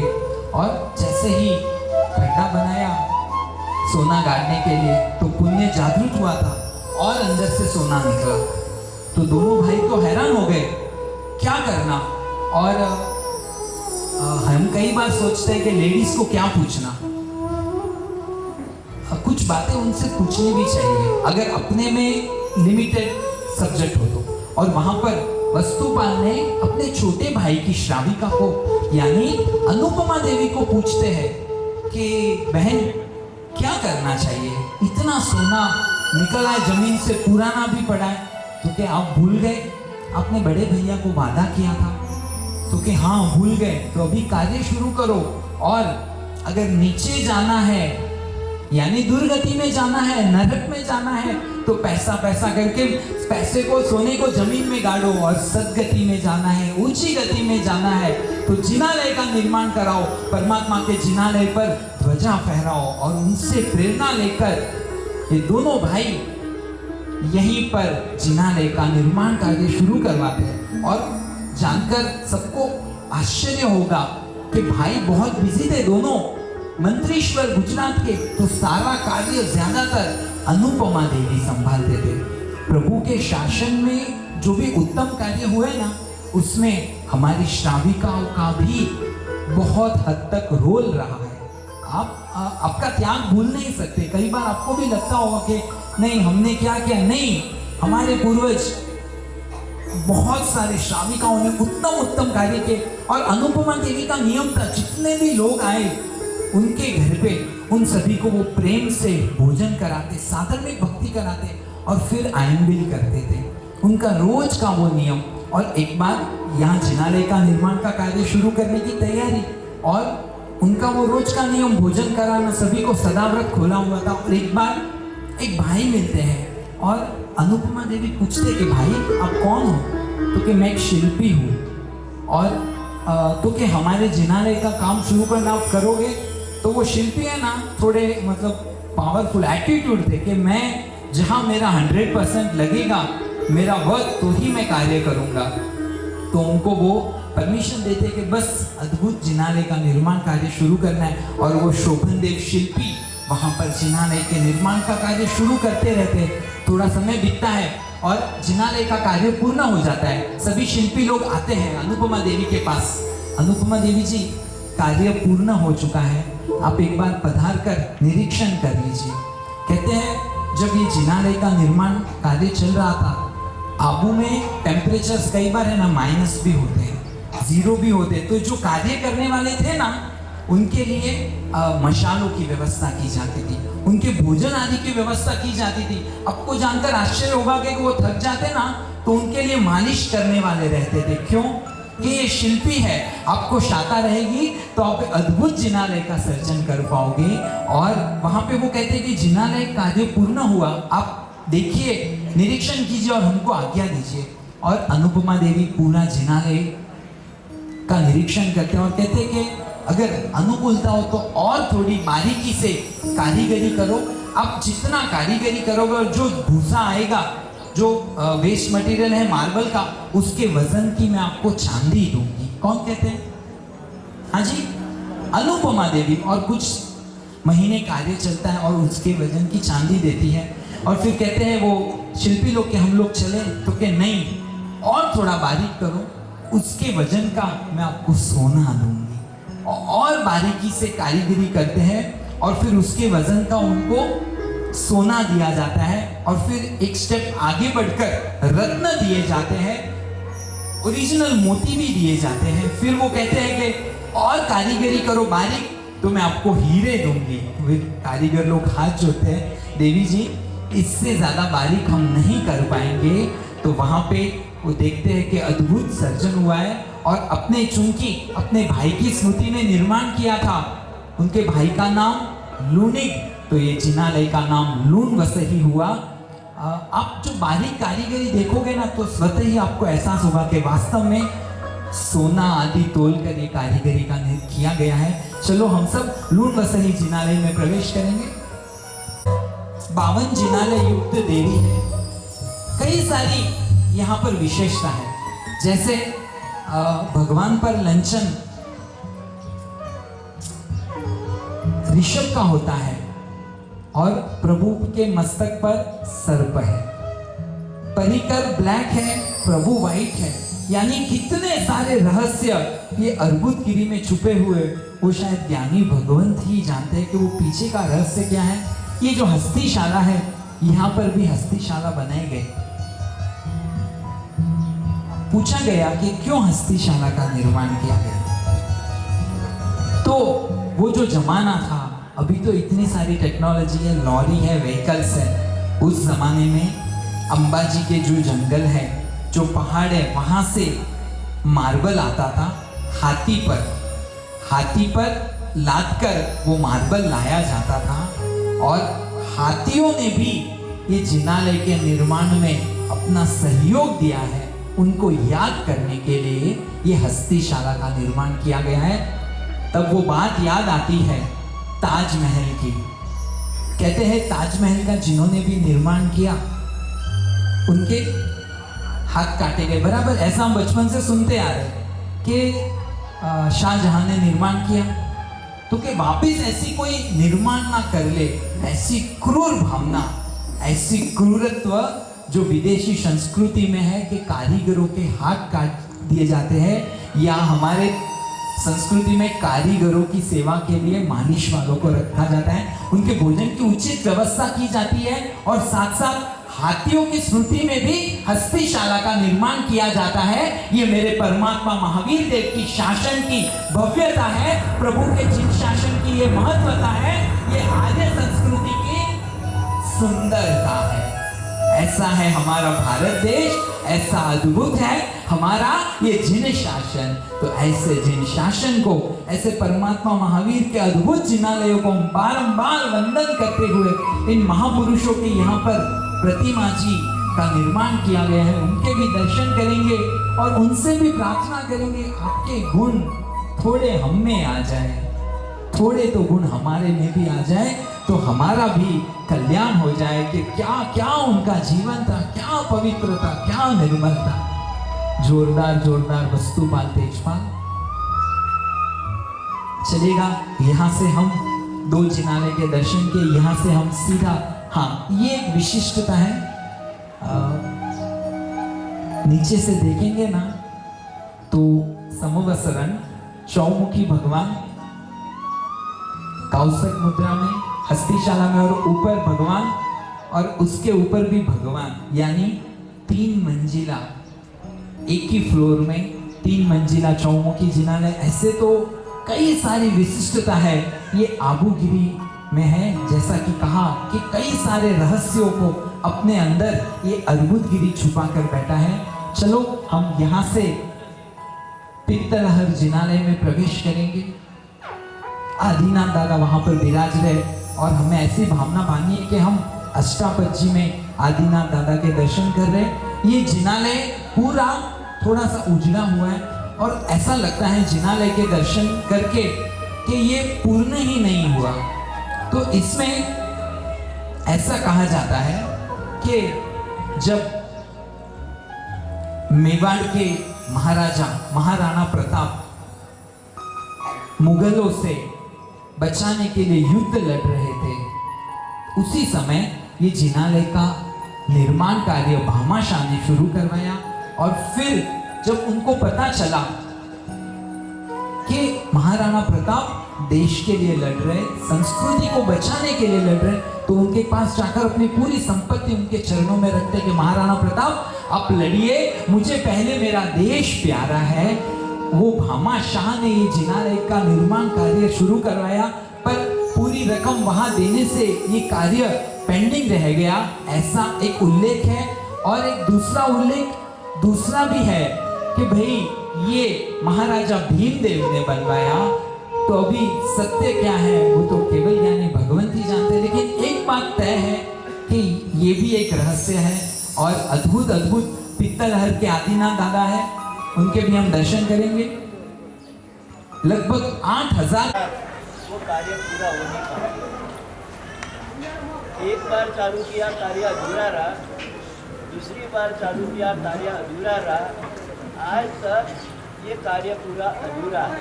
जो दिख रहा है वही मंदिर आंखों के सामने है। किंवदंती है, कोई कहता है भामाशाह ने निर्माण करवाया, कोई कहता है भीम राजा ने निर्माण करवाया। वास्तव में जिनालय का निर्माण भीम राजा ने करवाया, ऐसा कुछ अपने पास प्रूफ मिलता है। लेकिन जो बात मेरे को करनी है, अभी कल्याण जी परमानंद जी पेढ़ी ने तय किया है कैसे भी करके जिनालय पूरा करवाना है। उनके कारण 1000 साल विमल वसी के जब पूरे हो गए, उसके पहले पहले जिनालय पूरा हो गए। इस हेतु से भारत भर में जितने भी महान आचार्य है, उन सभी के आशीर्वाद एवं वासक्षेप मंगवाने की प्रक्रिया चालू कर दी है। और जल्दी में जल्दी, पहले भी बात हुई, कल भी बात हुई कि मनर भाई सोमपुरा को वहाँ भेजो, जिनालय का निरीक्षण करें, प्लान बनाए। तो उससे भी मैंने उनको सूचना दी कि 3 बार विघ्न क्यों आया, उसका भी अवश्य संशोधन होना चाहिए। 4 जिनालय परिपूर्ण है, ये जिनालय अधूरा है। जो धातु की प्रतिमा जी है वो कितनी बड़ी है वो तो एक एक इतिहास में भी बात आती है। कल ही हमको लेटर लिख के गए कि जल्दी में जल्दी जिनालय का 50 करोड़ भी लग सकता है, 100 करोड़ भी लग सकता है, लेकिन उनका एक ही है, अंबाजी पत्थर में से बनाना है, जिनालय पूरा करना है पूरे भारत भर के, उसमें भी सविशेष राजस्थान के संघों में से। क्योंकि आनंद जी कल्याण जी पेढ़ी के साथ बहुत सारा धन है, संकेश्वर पेढ़ी के पास बहुत सारा है, लेकिन कल्याण जी परमान जी पेढ़ी के पास धन मिला आनंद जी कल्याण जी को, प्रभाव मिला संकेश्वर पेढ़ी को, लेकिन कला मिली, संस्कृति मिली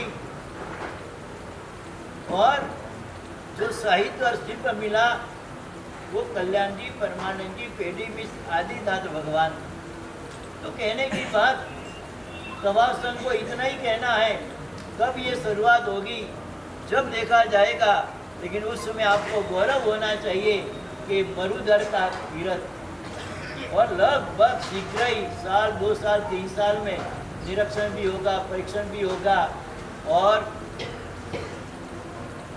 ये विघ्न क्यों आ रहा है उसका निवारण भी वो करवाएंगे। और जल्दी में जल्दी उनका एक संकल्प है कि जल्दी में जल्दी जो शेष रहा मंदिर वो किसी भी हालत में पूरा करवाने की भावना। मैं वही देख रहा था, विमल वसी आया, लोनिक वसी आया, पीतल वाला मंदिर कब आ रहा है, लेकिन जैसे ही दृश्य देखा तब मालूम पड़ा कि काम अधूरा है। भगवान से वही प्रार्थना करे कि ट्रस्ट मंडल की जो भी भावना है कि एक मंदिर क्यों अधूरा रहा, वो मंदिर जल्दी पूरा होवे। अभी अपन भी परमात्मा से ये प्रार्थना करे कि कहते हैं 5 भाई होते हैं, 4 भाई का ये 5 घर है ना, 4 भाई के घर बन जाए और एक भाई का घर अधूरा रहे तो बाप को दुख होता कि नहीं? तो ऐसे ही 4 मंदिर परिपूर्ण है, एक मंदिर अधूरा है, तो ट्रस्ट को बहुत वेदना हो रही है। अपन भी प्रयास करें, हम भी प्रयास करें, जल्दी में जल्दी ये जिनारे परिपूर्ण होवे, ये दादा से अपन को प्रार्थना करें। जब आगे बढ़ो, अब समय देख के आगे बढ़ते ये आने की इच्छा हुई क्योंकि पहली बार आपके दर्शन हुए। आपके बारे में बहुत सुना है कि आप निर्मल पुण्य के भंडार हो। तो बस पेड़ी ने भी आपको विनती की है, मैं भी एक बालक के रूप में आपको विनती करता हूँ कि आप थोड़े दिन वहाँ पे आप पधारो। आपकी हाजिरी से शायद वहाँ पे बहुत बड़ा कार्य हो सकता है, तो जरूर साहब जी अनुकूलता कीजिएगा। इस बार पेड़ी ने आंगनवाड़ी आटम आदिनाथ भगवान का जो कल्याण गाता है, बड़े पैमाने पे, बहुत बड़े पैमाने पे मेहरू तारक से यात्रा का प्रवास कराएंगे और देलवाड़ा के नजीक पहुंचकर भव्य जुलूस के साथ वहां पे प्रवेश करेंगे। ऐसा आयोजन ये ट्रस्ट कर रहा है, ऐसे भी चारों तरफ से वो प्रचार करेंगे। और योगानु एक राई का दाना मालूम है वहाँ का जी। मेरा तो आना नहीं है, लेकिन पुण्य से इस बार भक्ति योगाचार्य 1.5 महीने दान के लिए नहीं, अनुष्ठान के लिए नहीं, साधना के लिए वहाँ विराजमान होने वाले हैं। और पूरा भक्ति का लाभ एक परिवार ने लिया है। 100-150 जो भी साधु साधीवार है, पूरा भक्ति का लाभ एक परिवार ने लिया है। वो परिवार यहाँ पे अपने 10 बार वो परिवार यहाँ के आके गया, हमको भी विनती करके गया, लेकिन मेरी अनुकूलता नहीं है। लेकिन उनका एक ही है कि ये तीर्थ भूमि जो अभी लोकमानस में पर्यटन भूमि हो चुकी है, लोकमानस में पर्यटन भूमि हो चुकी है। पालितना जाते, दार्शनिक भावना से जाते, देलवाड़ा जाना होता है, कुछ आंशिक परिणाम पर्यटन आ जाते, उसी का ये प्रभाव है। जब पवित्रता पूरा ऊर्जा वहाँ होगी, तब अपने मन में पर्यटन नहीं, दार्शनिक भावना पैदा होवे। तो मैं तो एक ही कहता हूँ, तवा वासियों पालितना की जो यात्रा करवाई है, 2 बार करवाई है। तवा वालों ने पालितना की यात्रा 2 बार करवाई है, हमको तो अब की यात्रा, क्योंकि जब गए जब संग लेके गए थे, ऐसे नहीं गए। अब आप कब लेके जाओगे तवा वाले, एक नहीं तो समुदाय लेके जाओ, लेकिन आबू की यात्रा करवाने की भावना रखना। मन नहीं कराई, चलो भैया। हाँ जी, साहिब जी की यही प्रेरणा है कि एक ऐसा अवसर हो कि छरी पालित संघ, चतुर्विद संघ के साथ साहिब जी, साधु साध्वी जी और पूरा तवाव संघ, तवाव से पैदल यात्रा जब आबू गिरी पर जाएगा और वापस वहां पे शासन का ध्वज जोरदार जाहो जलाली होगी, ऐसी भावना है। सभी जरूर जरूर साहिब जी की इच्छा को पूर्ण करने की भावना रखनी है। अरे आप विनती करो, साहिब जी समय निकालेंगे। हाँ जी, धन्यवाद। साहिब जी की विशिष्ट कृपा है।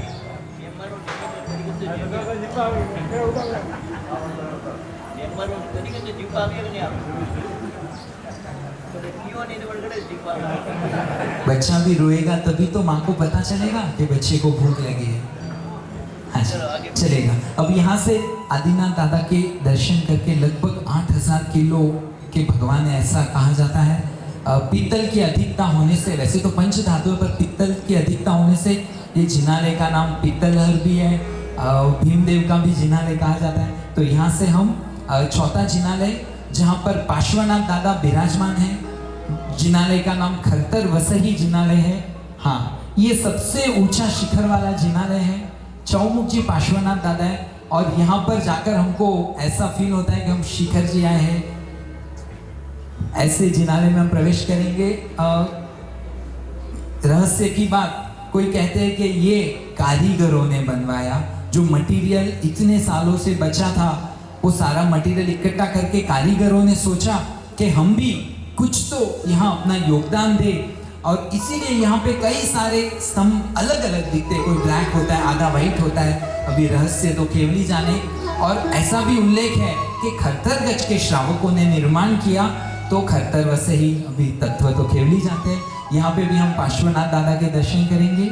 नमो चिनानम, बोलो श्री पार्श्वनाथ भगवान की जय। और फिर यहाँ से 5वां जिनालय परमात्मा महावीर देव को समर्पित जिनालय, लगभग 260 वर्ष। ये जो जिनालय खरतर वसई वो लगभग 500-550 वर्ष के आसपास प्राचीनता को धारण करता है। और ये महावीर स्वामी भगवान का जिनालय लगभग 260 वर्ष, कहते हैं सिरोही के श्रावकों ने ये जिनालय का निर्माण कराया। सबसे छोटा जिनालय लेकिन बहुत प्यारा है। परमात्मा महावीर स्वामी यहाँ पर मूल नायक जी के रूप में विराजमान है, हमारे अनंत उपकारी भी है। परमात्मा महावीर के चरण कमल से ये आबू जी पावन भी हुआ है। चलो महावीर प्रभु के दर्शन करेंगे। बोलो श्री महावीर स्वामी भगवान की जय। सर 5 मीरपुर का लूं कि पूर्ण का लूं? चलेगा पुण्यशालियों? हाँ महावीर प्रभु, हाँ बोलो श्री महावीर स्वामी भगवान की। हाँ परमात्मा महावीर के चरणों में हम वंदन करेंगे और बस प्रभु से प्रार्थना करेंगे, जैसा गुरु भगवंत ने प्रेरणा की कि तवाब वासी भी ये अर्बुद गिरी से जुड़े। मरुधर रत्न ने मरुधर वासियों को मरुधर के महातीर्थ से प्रेम करने का एक हमको प्रेरणा की है। एक छोटा सा स्तवन मरुभूमि से संदेश आया, ये स्तवन लेकर हम इस कार्यक्रम को पूर्ण करेंगे। फिर गुरु भगवान का मंगलिक होगा और फिर पूर्ण।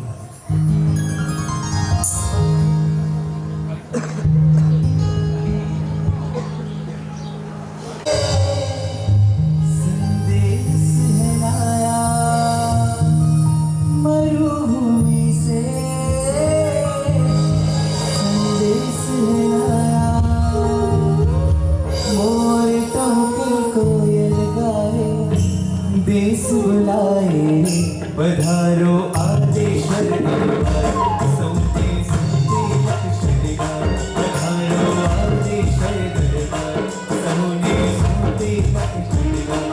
पधारो आदेश्वर दरबार, सुनते सुनते लक्ष्मण गान।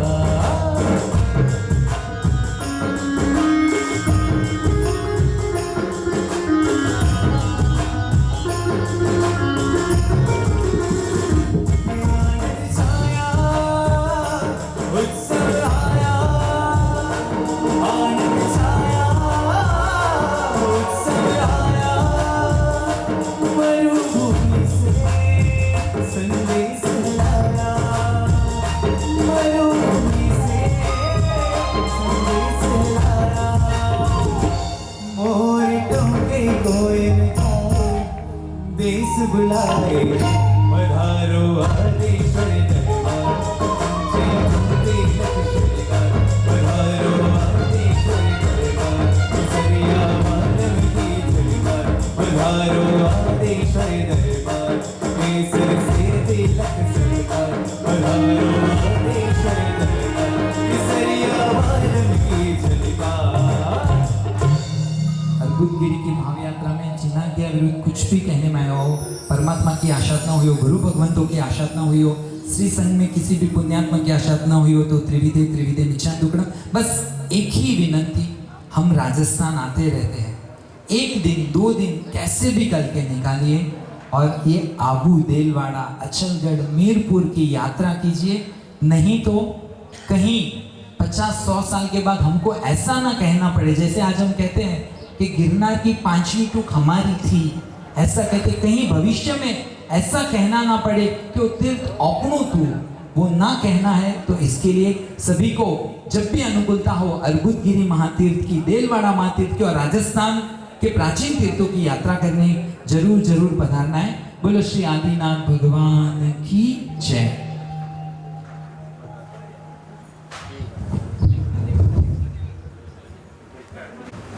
प्रथम राजेश्वर, प्रथम श्रेयमदत्त और प्रथम कृष्णदत्त। बोलिए आदिनाथ भगवान की। बोले चिंतामणि पार्श्वनाथ भगवान की मर्दर रत्न परम पूज्य आचार्य देवरत्नाकर श्री महाशय शुद्धोपासक आचार्य देवरत्न संचय श्री महाशय आदि थाना साधु भैया के चरणों में कोटि कोटि वंदन। तो आप संघ के तत्वाधान में आत्मलक्ष्मी 2000 चतुर्मास के अंतर्गत साजवेर चंद जी, जैतमल जी, पुखराज जी, साकरिया परिवार की तरफ से ये पंचायत का महोत्सव का आज चौथा दिन, और चौथा दिन हमारे लिए बहुत ही विशेष दिन है। तो यहाँ बैठ के हमने जो प्राचीन तीर्थ, हमारी प्राचीन धरोहर जो आदिनाथ प्रभु की भाव यात्रा यहाँ पे बहुत भावों के साथ हमने यहाँ पे की, और जो भी हमारी यहाँ टीम पधारी हुई है भाव यात्रा, गुंटूर से टीम दक्षिण से देखिए यहाँ पर पधारी है, पूरी टीम यहाँ पधारी है, और सुंदर भावों के साथ हमें जो आज भाव यात्रा करवाई है, जोरदार तालियों के साथ हम उनकी अनुमोदना करते हैं। बस आज हमें एक ही प्रेरणा लेनी है, एक ही चीज़ समझनी है कि राजस्थान के अंदर जो तीर्थ हैं और तीर्थों के अंदर जो जो मेहनत, जो जो कार्विंग हम देखते हैं, जो जो इतिहास हमारे धरोहर हमारे को मिली है, उस धरोहर को हम समझ नहीं पाए। हम बाहर फॉरेन में जाते हैं, हम स्पेन जाते हैं, वहाँ जाते हैं, एक एक छोटी छोटी पेंटिंग होती है, उसकी भी इतनी डिटेलिंग करते हैं कि हमको एक एक घंटे तक समझा देते हैं। लेकिन हम लोग जो हमारी इतने वर्षों पहले, 1000 वर्ष पहले, 2000 वर्ष पहले जो जो तीर्थ हमारे, जो धन्ना सेठ ने काम किया, विमल शाह ने काम किया, वस्तुपाल तेजपाल ने काम किया, उस चीज़ को हम नहीं समझ पाते हैं। अपने युवाओं को लेके आइए और उनको ले जाके एक एक इतिहास वहाँ का बताइए। हम कहीं ना कहीं इतिहास बताने में कहीं ना कहीं हमारे में कमी है। जैसे कि गुरुदेव ने फरमाया कि एक मंदिर का कार्य बाकी है। कल ही यहाँ पे मेरे ख्याल से साहब यही बताना है, कल वहाँ के अध्यक्ष कल्याण की प्रमाण पेढ़ी के अध्यक्ष हमारे पंकज भाई गांधी गुरुदेव के पास बैठे थे और बहुत भावों के साथ गुरुदेव को विनती कर रहे थे, आपने मधुदर का उद्धार किया है, आप वहाँ का भी कुछ ना कुछ करिए। तो गुरुदेव ने जो भी काम हाथ में लेते हैं वो काम पूर्ण होता है, अपने को मालूम ही है। तो आचार्य भगवान हाथ में लेंगे, और गुरुदेव ने जो प्रेरणा की है कि तवाब संघ की ओर से भी कुछ ना कुछ उसके अंदर, तो तवाब संघ तो गुरुदेव आपकी जब भी प्रेरणा होती है, आपका जब भी आशीर्वाद है, और जब भी आपने बताया है गुरु आज्ञा तहती हमेशा आगे बढ़ता रहता है। और जब भी आप आदेश करेंगे तवाब संघ हमेशा उसके स्थिति के साथ है। तभी जो भी है समय चाहिए, जो भी है उसमें साथ में रहेगा।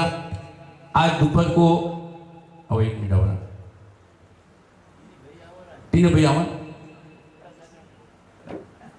सारा तरफથી ગુંટુરથી 8 જણા આયા है। खूब अच्छो प्रोग्राम रियो और दोपहर हाजिरो प्रोग्राम है। मारा करती सब रेडी सारे रवंद में भाई तो कहीं तो हटे आवी और भाई जयपुर की सीमा दफ्तरी पर अलग स्पेशल लेडीज आवी रही है का जो देखवा लायक है। मैं भाई अपन देखवा वास्ते पधारसी जी हारे इना का वाटवार को लायक स्पेशल आवी रही है अपना वास्ते जो सबना घरे पदार्थ देव जी सीमा दफ्तरी करे और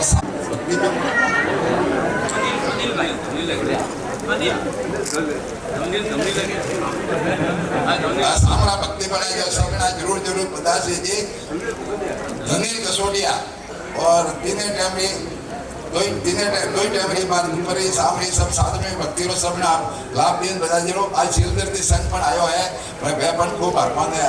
आज मिली रो हार्दिक हार्दिक स्वागत का सबका साथ।